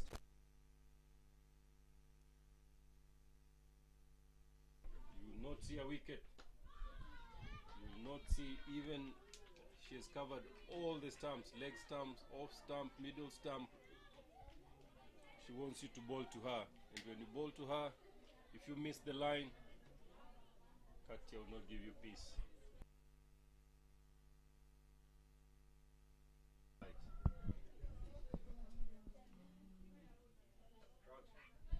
Lovely shot there.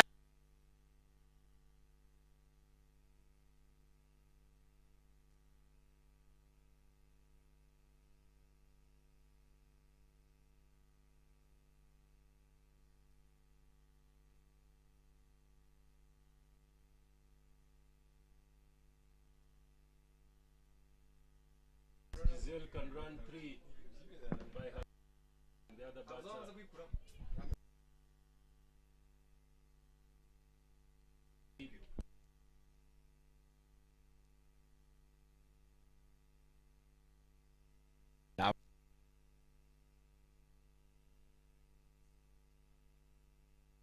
Second there.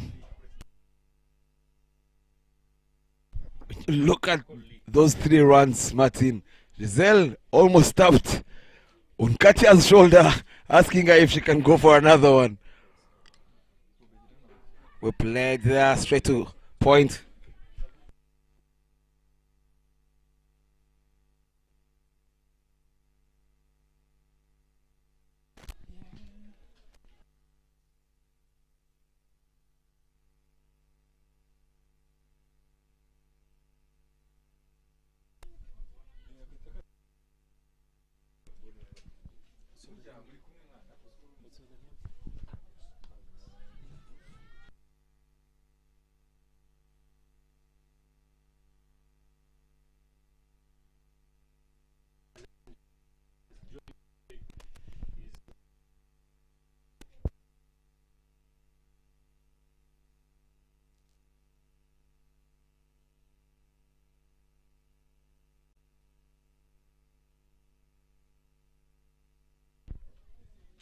Watching England.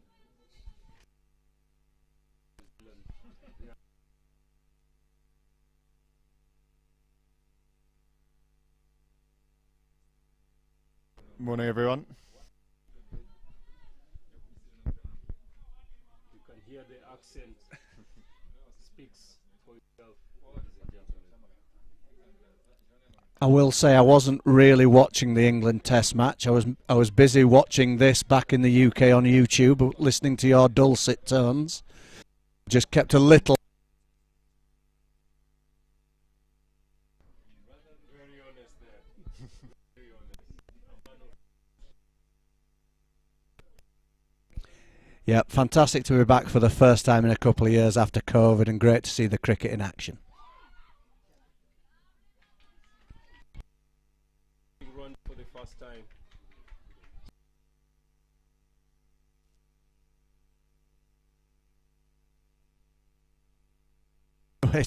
It's remarkable. I first came in 2010 was my first visit watching the cricket in Rwanda, and I think at that time there was one or two women and girls playing the game, but really it was a boys' game and played in probably 3 or 4 schools. So, I mean, you'll know better than me, but there's thousands of people now playing across Rwanda, I believe. You've said 1,000 people. Yes, it is a land of 1,000 hills, Lee. I know, it feels like I've walked up most of them at some time.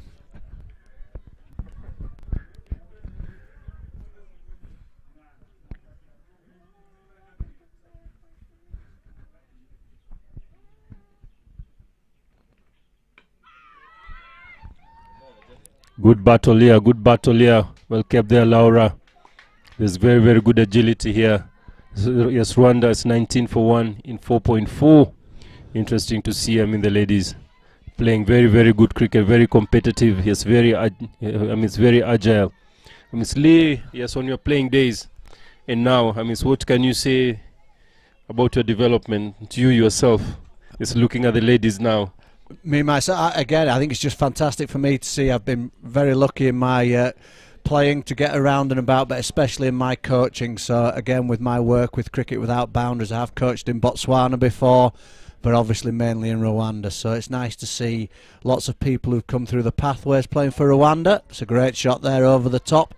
I don't think it's going to quite run away for 4, but hit very well. But also nice to see lots of new women and girls in the squad that I don't recognise, so looking forward to see them play. I guess you've been around for too long there, Lee, which is not very good. Very true, very true. So how's your confidence feeling for Rwanda's chase here after losing that early wicket? They have intent. They just want to keep it going, and I can see, I mean, they have the passion. They feel that this game is theirs today. But, I mean, I have a colleague on the other side of the Kalahari Desert who is thinking otherwise. Absolutely. I think a good combination at the crease, though, with Katya and Giselle here. So a bit of power and a bit of guile. So I think they make a good partnership. Angus coming in. Are you... What a shot there. What a shot. Just a little inches for her first 6. That's a glorious shot by Katia, who takes the score to 21. Angus, that name is, is quite familiar with a former England bowler.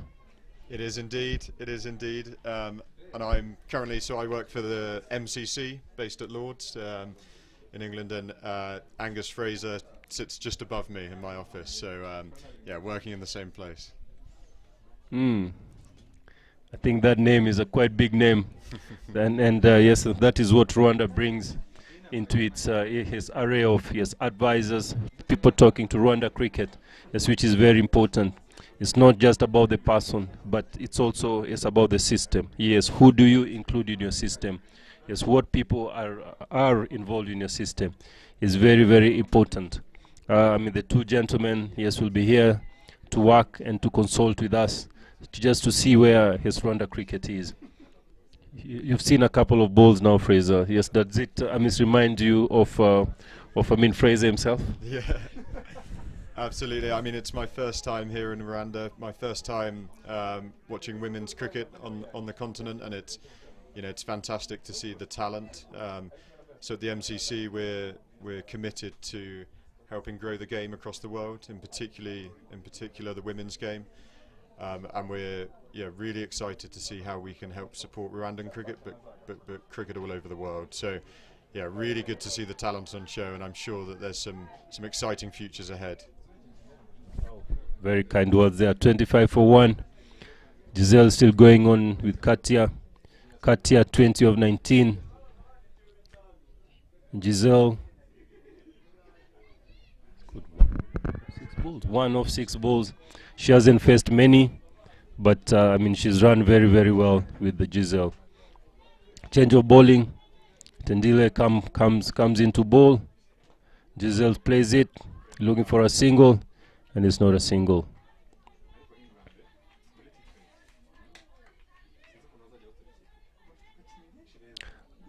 Yes, Heather Knight is a very instrumental to our girls' cricket. The other day they were with Henriette.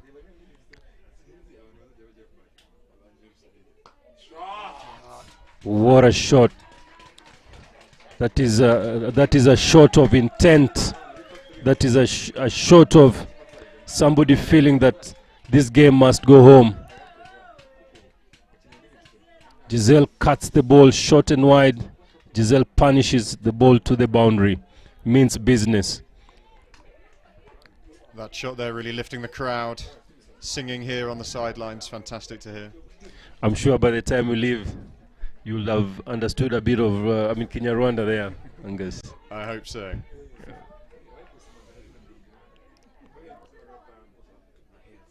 As I said, yes, Heather Knight is she's a very, very instrumental mentor here. How would you fancy one day it's one of the English teams coming here for a visit, just for that connection? Well, so I was lucky. I was in Rwanda when Heather was here, and I think big shout out to Tall Eric, who got her out. I think at IPRC, caught backward point for about 4. It was a big wicket. We went very big. I think the good news on that is we're really hopeful from Cricket Without Boundaries and our partners at Hampshire Cricket that a women's team will be coming out next February to play. So obviously they do a lot of great work with Eric up at Endera, and so hopefully we'll be bringing some of the Hampshire women and girls out to play next year, which I think would be fantastic for both sides. Talking about that connection, Lee. The other day we saw Brazil going to Ndera and doing being with the people, interacting with the people, and it brought a lot of life. As Tendile comes to bowl to Gisela again, she plays it down, and no run, good field there. As I was saying, seeing that connection now, it's what the Hampshire is looking at doing to connect, to bring that connectivity between Hampshire, especially and the development of Ndera. If you are to develop a girl child, what would you do to bring up a girl child into a cricketing perspective there, Lee? I think for me it's just all about opportunity. So again, I've been really lucky, and I've travelled a lot, and I've coached a lot around Rwanda, and as you'll know yourself from being out there, there's so much talent out there. It's just providing opportunity to that talent, and the more chances people get to playing showpiece events like this, and the more facilities we can bring to Rwanda, then I think, you know, more opportunities come. And like you said, Henriette going to Dubai to play in the Fairbreak tournament. I know that, you know, your women's and national team have got qualifiers coming soon, the under-19 qualifiers. So it's just that for me, more and more opportunities for these women to play cricket, and a big hope that we always want is that cultural exchange. So there are always plans to try and get a couple of your national team players over to the UK to train with Hampshire for a bit, and I think, you know, that could work both ways. Yeah, thank you very much. At 32-1, yes, and Rwanda is needing 60 runs off 84 balls. Plenty of balls. It's not very few runs, but there's only 9 wickets to go. Only 9 balls can change the game. Yeah, I think important these two just keep going as they are now, end of the power play, but I don't think Katja will change her game. She'll still look to hit boundaries, I think. She's got the body, she's got the power. She has got plenty of power. Talking about development of cricket there, Angus. So, so what is the key point of, developing ladies cricket? What would you look at to develop ladies cricket? I think I'd echo what Lee has said. I think it's about opportunity. It's about, you know, giving these girls the right environment to be able to, first of all, have the opportunity to play cricket, and then once they've got that love of the game, giving them the opportunity to play games, to train, and to see a future in the game, I think, and knowing that future may not necessarily be as a player, but maybe as a coach, maybe as support staff, and really seeing cricket as the future for these young girls. And as I say, one of our big aims at the MCC really is to create that sort of lifelong love of the game, and to show that people can really transform their lives through cricket. And you know, we're really excited about potentially working in this part of the world, and seeing how we can support Rwanda and other nations to really grow their grassroots cricket. And I think one of those areas is around match play opportunities, and you know, hopefully getting a team from the MCC to come out here and tour and do those match play opportunities, and also work on the coaching side as well. So we're very lucky to partner with people like Cricket Without Boundaries and hopefully the RCA going forward, to really grow those opportunities really. Oh, well said there. Quite elaborate there on how to give opportunities, and opportunities, just as Angus has said, is opportunity to play, opportunity to to influence lives, and that is what cricket brings. And I think that's what we are all here for, to influence lives, to influence cricketers, and make sure that the game is played out there in good spirit. 32 for 1 in 6. As Angus said, Katja is not here to waste time, as our Billy Wiz runs back for 2 runs. There's quite good intent. It's looking at the girls running. When you're here now, are you seeing any different in their match awareness, game approach, Lee? Yeah, huge difference. I remember vividly watching one of the early Kwibuka tournaments. I think I might get it slightly wrong, but I'm fairly certain there was at least 7 run-outs in one of the innings. So it was always an area to definitely work, and I'm sure you and your coaching... So does it mean that they were running better, or they were not running at all? Well, to get run out, they were running. They were running. I don't think they were running at the right time was the main problem with it, but it was definitely 7. It could have been 8 in one game. So I think, yeah, definitely a big area of improvement. And as was that piece of ground fielding we just witnessed in front of us there, I think that was another area that has come on so much really from when I first started coming here. It was a really good pick-up and throwing from the boundary there. When you talk about cricket, yes, is it with hope or without hope? Always with hope for me. Always with hope. So with hope, so what does it bring to Rwanda? Cricket with hope. I think it doesn't just mean Rwanda. I think it can bring hope to any part of the world really. And again, we do lots of work in the UK and all over the place, and very lucky at the moment to be working with lots of refugees across the world and trying to bring a bit of hope there. And I think sport is a fantastic tool to do that. And as you said earlier, and cricket's the best sport for that. And this idea that we all love the game of cricket and can share the game of cricket is what it's all about for me.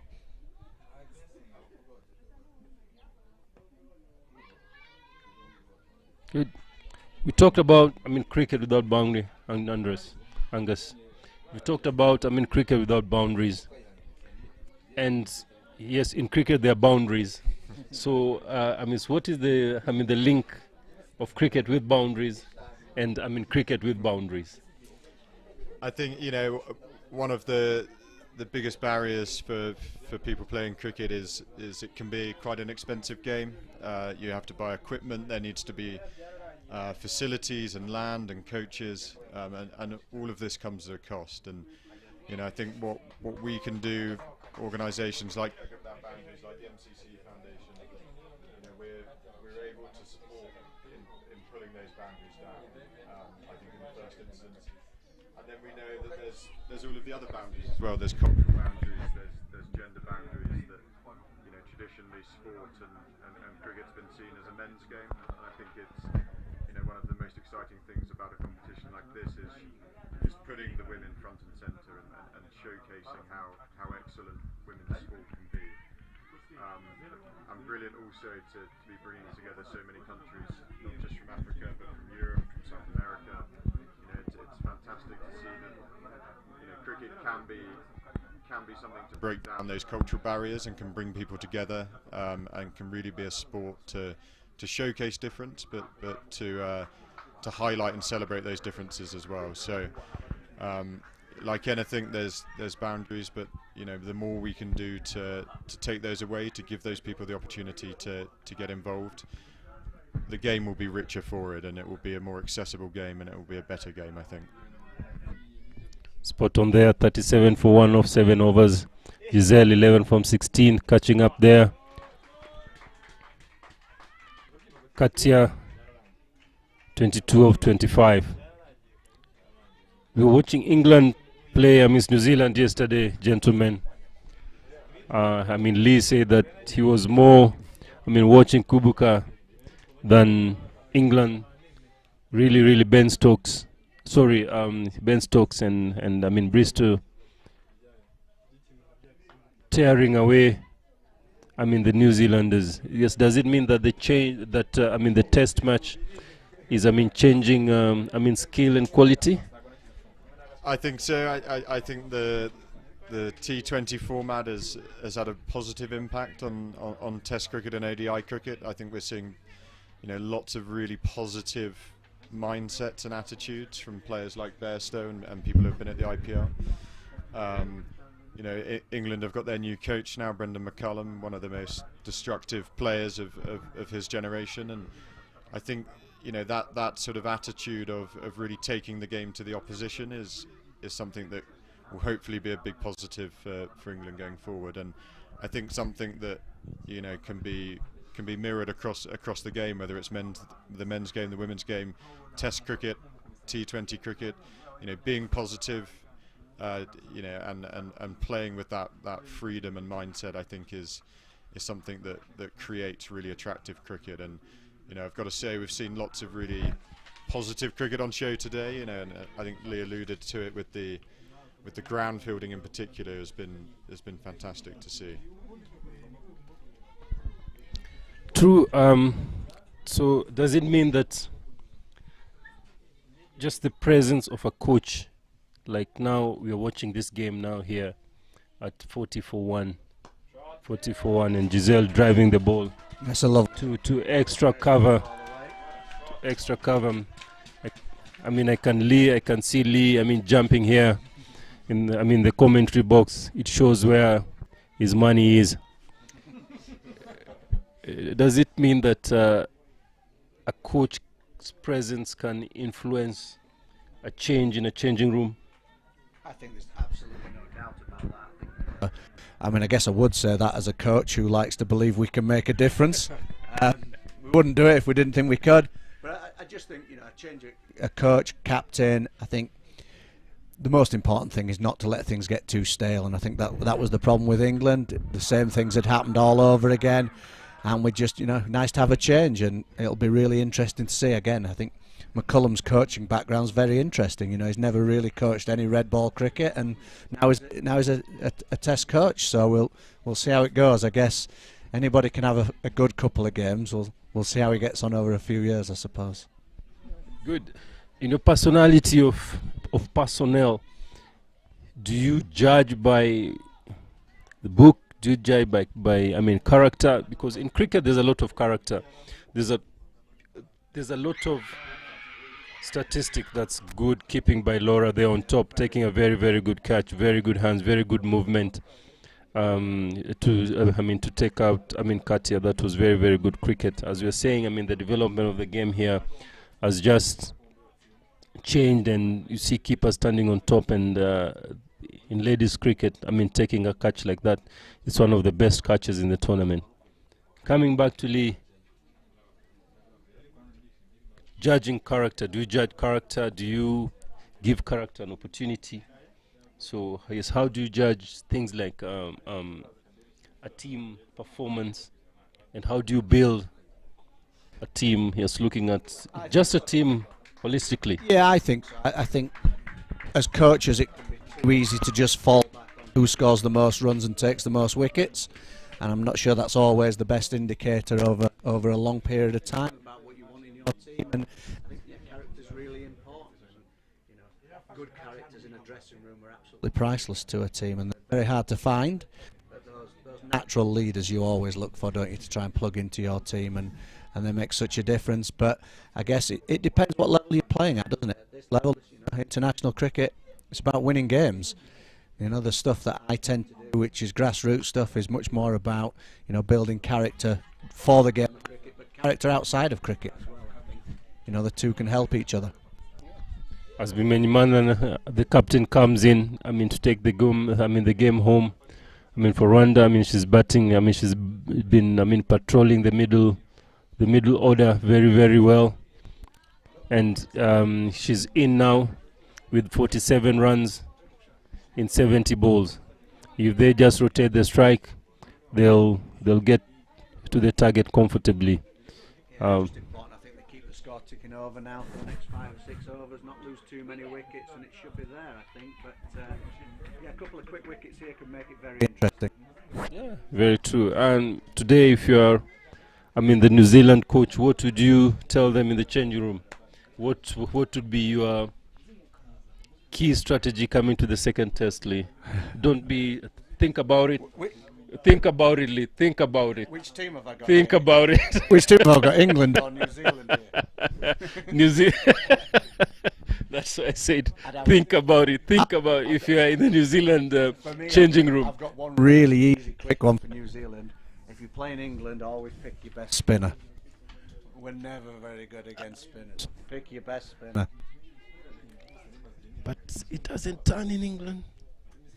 It doesn't turn. It seems. The way our batters play.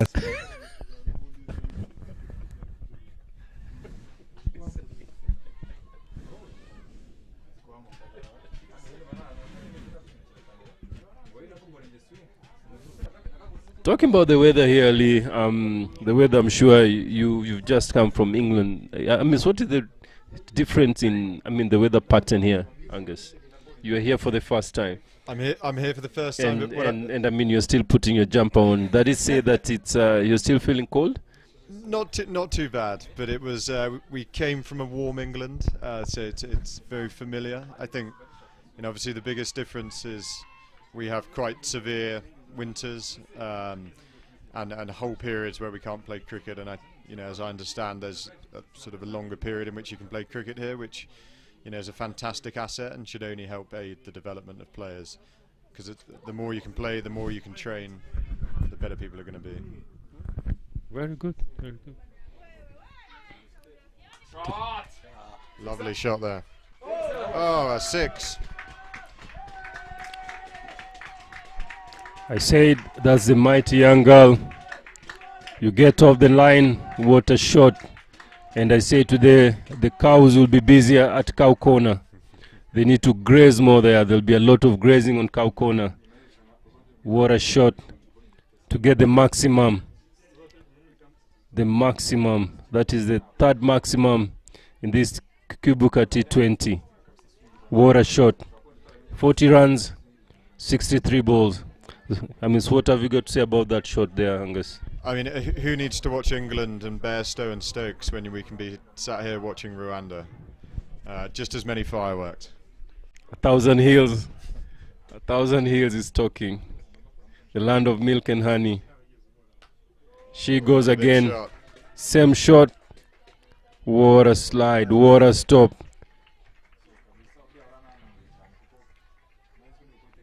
Interesting to see the girls slide, girls diving here. What is your thought so far? Again, really impressed with the quality of the ground fielding. I think, you know, it's one of the things I remember growing up playing cricket in the UK was the opposition may have you know, more talented batsmen or more talented bowlers, but fielding is the one thing you can always be on par on. It's something that everyone can work on, everyone can get better on. So I think it's something that every team should continue to focus on, because particularly in T20 cricket, we know how small the margins can be. 1 or 2 runs saved in the field can be the difference between winning and losing. So yeah, really good to see the quality of fielding, and I'm sure it will only continue to get better. Very true. We've seen, I mean, catch has been taken on the boundary. It's one hand, a relay catching been, I mean, taken the boundary. The other time we saw Poran taking a beautiful catch, diving off the field and sending it back. The T20 fielding has really changed. Lots of fitness, athleticism has been there, and that is what we're witnessing today.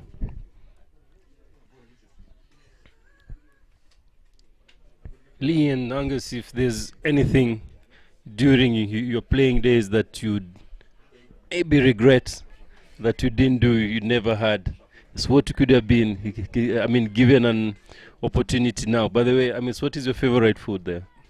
My favorite food?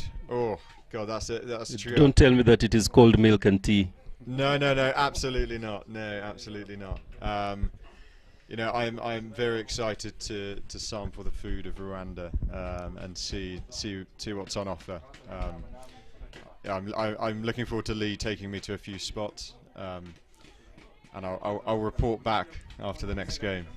So Lee, what is your favorite food? Sorry, no, Lee. I mean, what is your favorite food that you cook? I cook.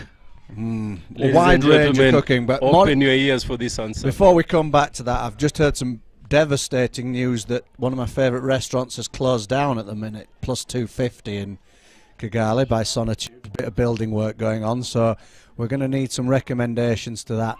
Cooking at home, wide range of skills, very wide range of cooking skills. At the moment, I'm mainly looking Middle Eastern cuisine, mainly at the moment. So my recent trips out there have put me fairly solidly in the Middle East. So I'd cook you something from there, I think. 55 for 2, 37 or 59. Giselle and Bimenyimana. Giselle on 23 of 23.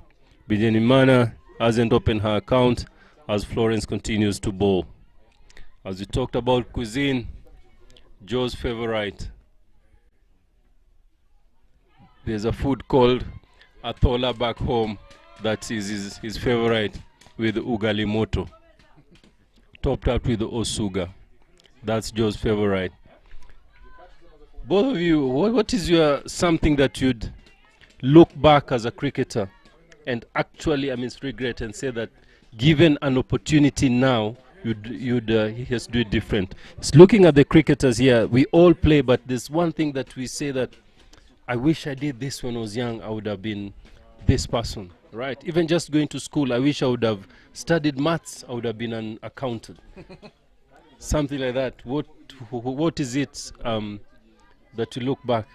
So I think from my playing days and my playing career, which was okay but not fantastic, you know, I really wish I'd trained with a bit more purpose. I think, you know, there was lots of time, and again, very lucky to have good facilities. But we would just go and try and hit the ball as hard as we could, bowl as fast as we could, and never really think about the way we were training. I think some of the best cricketers that I know who are playing professionally in the UK, they would always go and think about how can they get the most out of a training session, how can they think about what they're doing in the nets and what they're doing on the outfield is applicable to the game they're going to play the next day or the next week. And I think that would be my regret, and my big one advice to up and coming players is always train with purpose, always think about what you're doing, and think about how the drills that you're doing impact your match play and your skill set. Oh, brilliant. So you're talking about reflection, thinking about what you should do, you would have done. Let me put it that way. You would have thought more on what you would have done. Reflecting on your training session, reflecting on your match performances, positive, negative. So players out there, I think, yes, that is a very, very good point. If you analyze yourself, yes, you look at yourself, yes, how best can you be? Yes, what can you do in the nets to make you a better player? At 60 for 2 of 11 overs, he is needing 32 of 54 balls with 8 wickets in hand. Lee, what is it that you, being a man of many caps, well, manager, coach, player, tourist, mentor, I don't want to go on. The list is unstoppable, just as they say that Chris Gale can be unstoppable. Yes, what did you say that there's one thing that you'd look back and say that given an opportunity now, I would have done it better? And given an opportunity now, yes, what would you change from that? I totally agree that a common trait of all good players and coaches is that they reflect well on what they've done and what they could do better. I reflected pretty early on in my cricket career and realised that I was always going to be a fairly ordinary village cricketer. So after coming to that conclusion, I decided that what I might be actually semi-decent at is a cricket coach. So I realised that my talents on the field were pretty limited, but okay for where it needs to be, but that I could hopefully make a bit of a difference as a coach. So that was my reflections. And in terms of that, I just wish I'd got involved with Cricket Without Boundaries earlier than I did. I've been involved for 12 years, but they've been going for 17 years. That feels like 5 wasted years when I could have been out and about doing some coaching. Olnella comes into ball. Bimenyimana plays down mid-on for a single. And we said, rotating the strike here is key, and hitting the sweepers would be key. So ladies and gentlemen, if you see the two gentlemen, one has spoken about, yes, reflection as a player. Think about yourself, have purpose. Learning point there is have purpose when you're training. It's not just about listening to what you're saying, but it's also about you understanding to what people who have been tried and tested are giving back to the game. And Leah said, transition. When you know that you are good at something, you don't need to be told. Go for it. Find out how you can make a difference. And that's when, if I listen to what he said before, is transforming lives, being the influencer. So one is a coach, the other one is a mentor. And I said it before, mentors help the players to pick their skill early. Either they are batsmen, or they are bowlers, or they are wicket keepers. Yes, of course, isn't that what you're saying now, Lee? I agree, absolutely, and I think the beauty of the game of cricket is that there are so many roles you can play, even if you aren't an incredible player. We always need umpires, we always need scorers. You can't have games without them. This pitch doesn't look as magnificent as it does without good grounds people. So all of those things are important to me, and I think it's not just about creating players, it's just about creating people who have got a lifelong love of the game of cricket that can help out at all levels, male or female, from anywhere for me. Guys, don't miss the mentorship here. What is being told here, it is priceless. The people who have gotten tried and tested, just sharing with us the experience and how we can improve as cricketers, as players. Very important. As much as that we're here commentating, yes, we're commentating about the game, but we're also building, influencing lives out there. What did you do in change of character, bad character, in the playing system? Because that's also something that we also have to think about. Is how do we bring in players that the ethics is gone, the character is gone. They might be good players, but then how do you change that good player that you feel that you lose them out of bad character and you still need them into the system? Angus, at 63 for 2, 12th over, Florence coming in to bowl, trying to get around there, and Bimenyimana gets into the pool, dives back to her crease, home safe. Wicket is safe. Back to Angus. Yeah, I think the question of character, it's a very difficult one. As you say, particularly at this international level, it's a results business. It's about winning games, and it's very difficult to not pick your best players. But I think it's about creating a culture and an environment in a team that everyone wants to buy into, and really, making people aware that, everyone's moving towards the same goals. Everyone should be buying into the same agenda, and whether they're the best player on the team or slightly less talented, they all need to pull together. And I think that comes from the top. It comes from coaches, it comes from management, but it also comes from other players as well, about setting the culture that they expect within a team. And it's never easy, and I don't think any team in the world gets it right every time. I think there's plenty of examples from the UK of very good cricketers perhaps not having the best attitude or the best mindset, but I think ultimately they will have a bad impact on the team if they're allowed to continue and they're allowed to sort of infect the culture of the team. So sometimes it's about being bold and about leaving players out, whether that's for a long time or to show them that their attitude and the way they're going about things isn't what's required. So no easy answer, but and a mix up here. Oh no, and a run out for Rwanda there. Good work in the deep. It's a terrible mix up there between Benimana and Giselle, and as I said, Speedy Gonzalez sometimes can be too quick for our partners, and there was just a mixture of calls there as Henriette Ishimwe replaces Giselle Ishimwe. Yeah, being on the cards that run out for the last few balls, I don't think the communication between those two has been too good, but that's a real shame that Giselle was anchoring this innings beautifully, so hopefully Henriette can pick up where she left off. Same question to character building, the system, a system that works. What, according to where you're coming from, MCC, definitely it is a working system.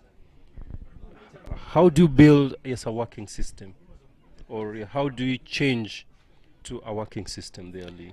I think for me, character is such an individual thing, and I think, as you will know as a good coach, you need to know all of your players, and all players are different, aren't they? And often the ones who've got a bit of a bad attitude just need a little bit of love from the coach, and a little bit of love from the team, from the captain, and then sometimes they just need a bit of the opposite and a bit of tough love. And I think it's just knowing what triggers each individual, and all people are different. But Angus is dead right. You've got to set up a team culture, and everybody's got to buy into that eventually. And it's how much leeway you give them that before you have to give them the hard word, and that has to come eventually. But no, for me, most people just need a bit of an arm around them every now and again, and a quiet word in the ear usually does the job before you have to get to the more drastic measures. But I think what we've got on show here, and we've always had in the men's team as well in Rwanda, is great role models, and hopefully you can point out to the good role models and ask them to follow their ways. Very, very true. It says that now you need love as well. You need that arm on a player's shoulder as Ishimwe plays a ball. Oh, misfield, and they get another couple. The short square leg misses the field. I mean the ball, and Henriette. They get a couple of runs there for 2 at 67 for 3 in 13 overs, with 25 needed of 42 balls for Rwanda. Yeah, bad misfield that one. Just released a little bit of pressure on Rwanda after that wicket. They'll feel a bit more comfortable now. Very true, very true. The ball is driven well. Looking for 2, but no. It's been well retrieved. Something that's been very, very nicely seen here is the direct throw, which means that these girls are stronger, they're fitter. They know what to do with the ball. When it is close, they're throwing as one bounce. When it is from the boundary, you can see the intent, you can see the skills being exhibited here. Yeah, both me and Angus mentioned that earlier. This is not the smallest ground that women will often play on. It's a big field here at Hanger, and some of the throwing in from the deep has been very impressive. Yeah, you can just see that one. It was one bounce and well, yes, directed, and also yes, directed to the stumps, to the keeper. And something that has been very, very well, the wicket keeper's skill. You saw that catch being taken on top, and I guess a few years ago, that would be 4 runs. But just the art by them standing on top, Lee, is that something that impresses you? You can look at Laura now, who is the captain, who is parading the behind the wicket. Yeah, absolutely. I think any time that you can get a keeper up to the stump just adds the pressure onto the batter. And yeah, the footwork, especially in that catch, was what did it for me. I think often you see, less talented wicket keepers would just try to throw their hands at that, and like you say, it probably goes away for 4. But the footwork always starts from footwork with wicket keepers, and I thought that was a fantastic piece of keeping. I guess that goes with agility. They say that for footwork, you got to be a good dancer. Do you agree with that there, Lee? Were you a good dancer? No, that's why I was a terrible wicketkeeper as well. No, were you dancing to the right song or the song that is played tomorrow, Lee? Just the one that's in my head, not the one that's being played on the dance floor. Something else I've come off second best many times in Rwanda.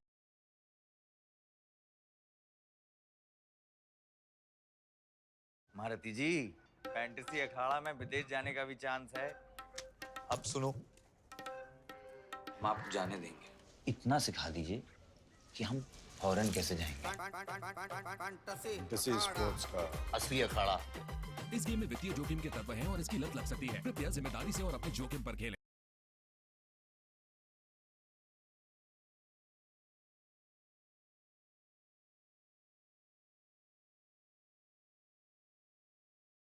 Starting point, but without hard work and dedication and application, then talent can be wasted. And I think one of the things that we're trying to do at the foundation is ensuring that those people who are talented get those opportunities and give themselves the best chance to improve their skills and improve their all of those things that go around cricket as well. I think one thing that can't be sort of undersold, and I think it's definitely on the show today, is things like fitness. It's things like fielding. It's often people just try and work on their batting or their bowling, but fitness again. I think the T20 game is really about fine margins and being able to sprint after a ball and stop it short of the boundary, or having the agility to take a really fantastic catch behind the stumps is a massive thing. And it's really about creating rounded players and taking the talent as the base, but then really working with that talent. And another great take there from the keeper. That's true there. That's true. As you talk about development of talent and skills there, we talk about running in between. We've just seen that run out. So what are the principles of, as Mimi comes in to bowl there, she bowls a short ball, it's pulled down, deep mid wicket for a single, and you can see the throw. That boundary is the longest side, and you can see the throw still reaches to the bowler at one. at one bounce. Talking about yes, running yes in between. Yes, what are the principles of running in between, including the run out in there, Angus? Yeah, absolutely. So I think communication is absolutely key. That's a wonderful shot there over. It's a great shot. It's a great shot. That's a great shot. All the skills of batting were there. All the footwork, the follow through, the placement. Talk about Virat Kohli. That was a great exhibition. Yeah, brilliant shot, and I think really puts Rwanda firmly in charge in this chase. I think just coming back to the run out piece. Again, it comes back, I think, to training with purpose, but also, the more match play opportunities you get. I think, one of the things people rarely, if ever, practice when you're in the net is you're running between the wickets, and the more that you can put yourself in match situations, the more you can put yourself under pressure. The easier these situations become, and I think, one of the things the batters could have looked at in that situation was there was no need to go for another run there. It had already been a successful over. So it's about knowing when to say no as much as it is about when to say yes, and I think that comes with more match practice, the more you play together, being close and really open as a team as well. So all of these things will come with time, but it's those little things that I think teams can continue to work on and put into practice so that it's not new to them when they come to a match situation.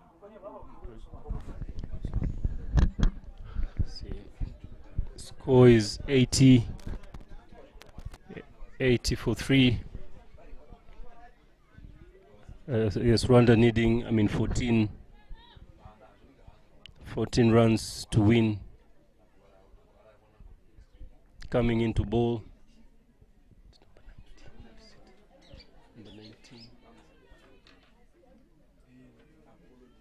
Shadrach coming back to bowl, her second spell, to try and get either to 7 wickets or to try and turn back the game to the Botswana to shift the pressure back. She bowls and Diane plays, drives it to mid-off for a single, and it is retrieved back. Lee, what's your take on running in between? Is it the same, or you have something different? Because like I feel that it's a skill that, yes, if gotten well, can change games under pressure. Yes, so of course, so does batters need to rotate strike. Yes, what is rotate strike? Is, of course, is changing strikes, exchanging ends. Kangas has just told us that yes, you have to understand your player, you have to know each other, you have to train hard. So what happens when you play with a player that you're not used to? Maybe a new player comes in. Now there's a lot of player placement. Somebody from Germany would come and play with somebody from Brazil, where that's English and Portuguese and Rwandan. So do you still apply the same? I think you try and keep the calling as simple as possible. It's one thing that's always important. I think for me as well, especially when you're talking about T20 cricket as a coach, I don't think you should ever be afraid of there being some run-outs. I think that shows that there's good intent trying to rotate the strike. You obviously can't have, as we talked about earlier, 7 or 8 in an innings, but you should never be too afraid of having some run-outs. So again, fine margins in T20. I'd rather see a team really push for an extra 10 or 15 runs in an innings and maybe lose a wicket than run too cautiously between the wicket. And again, I think that comes back to the coach then, encouraging positive running. And if there is a run-out, but, so what? These things sometimes happen. At least we're showing positive intent. So I think, never fear them too much for me. Certainly in the shorter format. Spot on there. Spot on as 85 for 3. We just saw a very, very good keeping skills there. What an effort. What an effort. What an effort. And we talked about diving, throwing yourself. That just shows the quality, yes, that is here. Shadrach, great piece of fielding there. Even just the awareness, diving to her right, picking up the ball again, and attempting again. Of course, what we've talked about, the run out. Yeah, There she Sticks this time. Shadrach, great keeper. Is it a goal? Is it a great keeper? If I look at football, I mean that is a great goalkeeper there, right? A great save tipped around the post, the first one. So I've been watching these games from home. Obviously, you've been here. What a team's going to have to do to stop Tanzania winning this thing? Because certainly from YouTube, they've looked the side to beat. What's your thoughts on that? I think you just have to be, I mean, positive, because they are extremely positive. I mean, Tanzania just play free cricket, especially if you look at their batting. They bat quite positively, and I mean, Fatuma just hits the ball. I think she hits the ball quite fearsome than I mean, it's most of the I mean the players here, and that's what makes her tickle, makes her a little bit unique. They have I mean Saumu, who is a left-hander. It's not very. She doesn't hold back.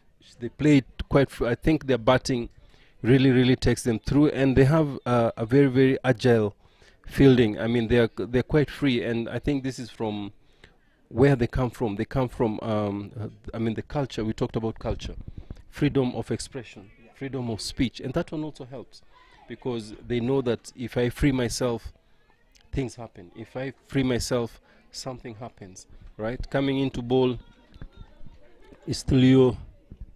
Coming into ball, her second spell. So what's number 19? Shadrach coming into ball again. She's just taken a catch, and she's coming into ball. Coming into bat is Clarisse, the left-hander.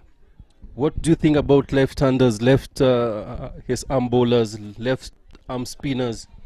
I'll hand you over to the left arm spinner. Oh, I told you, I mean, Rwanda has brought everything that it needs to develop, whether socially, technically, tactically, emotionally, financially. Maybe with the left hand, maybe it's more money. You'll give us more money with your left, even in the bowling. Yes, what have you got to say with this skill of, I mean, left-handers? It's left. Take us through the angles, as the score is 86 for 4 in 15 overs, only 6 runs to win. Ishimwe and Clarisse. So I think from a batting perspective, left-handers, you know, they're often much fewer in number, so it forces a bowler to change their line, change their length, and if, again, talking of running between the wickets, if a right-hander and a left-hander are able to constantly change the strike, it means that the captain's got to be thinking about where the field is, the bowler's got to be changing their line every ball, and it can create more opportunities to score and more sort of pouncing on the bad balls. You know, as Lee says, I'm a left-arm spinner. You know, it's a bowling action that is in high demand. Spinning the ball away from the right-hander I think is always difficult for batsmen, and I think with a left-arm spinner as well, perhaps a little bit more control than a leg spinner. So, combination of being able to keep the runs down, but also spin it away from the bat, you know, is a difficult one to face as a right-hander. Maybe not quite as romantic as a leg spinner, but you know, it's effective in its own right. Told you, emotional, romantic, interesting words being used here in Kigali, Gahanga ground, as Rwanda is closing in 6 runs away. The ball is well cut. That's a lovely shot behind point for 2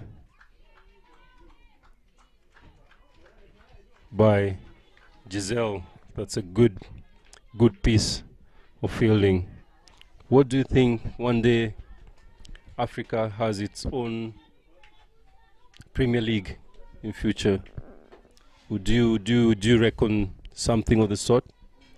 I think absolutely. I mean, I think the talent is certainly there. I think the more opportunities to play and to grow, then absolutely. And I think, you know, tournaments like this really showcase the excellence in Africa, and I think anything that can be done to build on that should be. And look forward to coming back in years to come and seeing more countries, more participants, more young women and girls playing cricket across Africa. And I know that the Africa Games has got cricket in it from next year, so I think that's an exciting opportunity. Talk of cricket coming into the Olympics, we know the impact that can have on development. We've seen it with other sports, so I think the sky's the limit for cricket in this part of the world, and yeah, exciting opportunities ahead.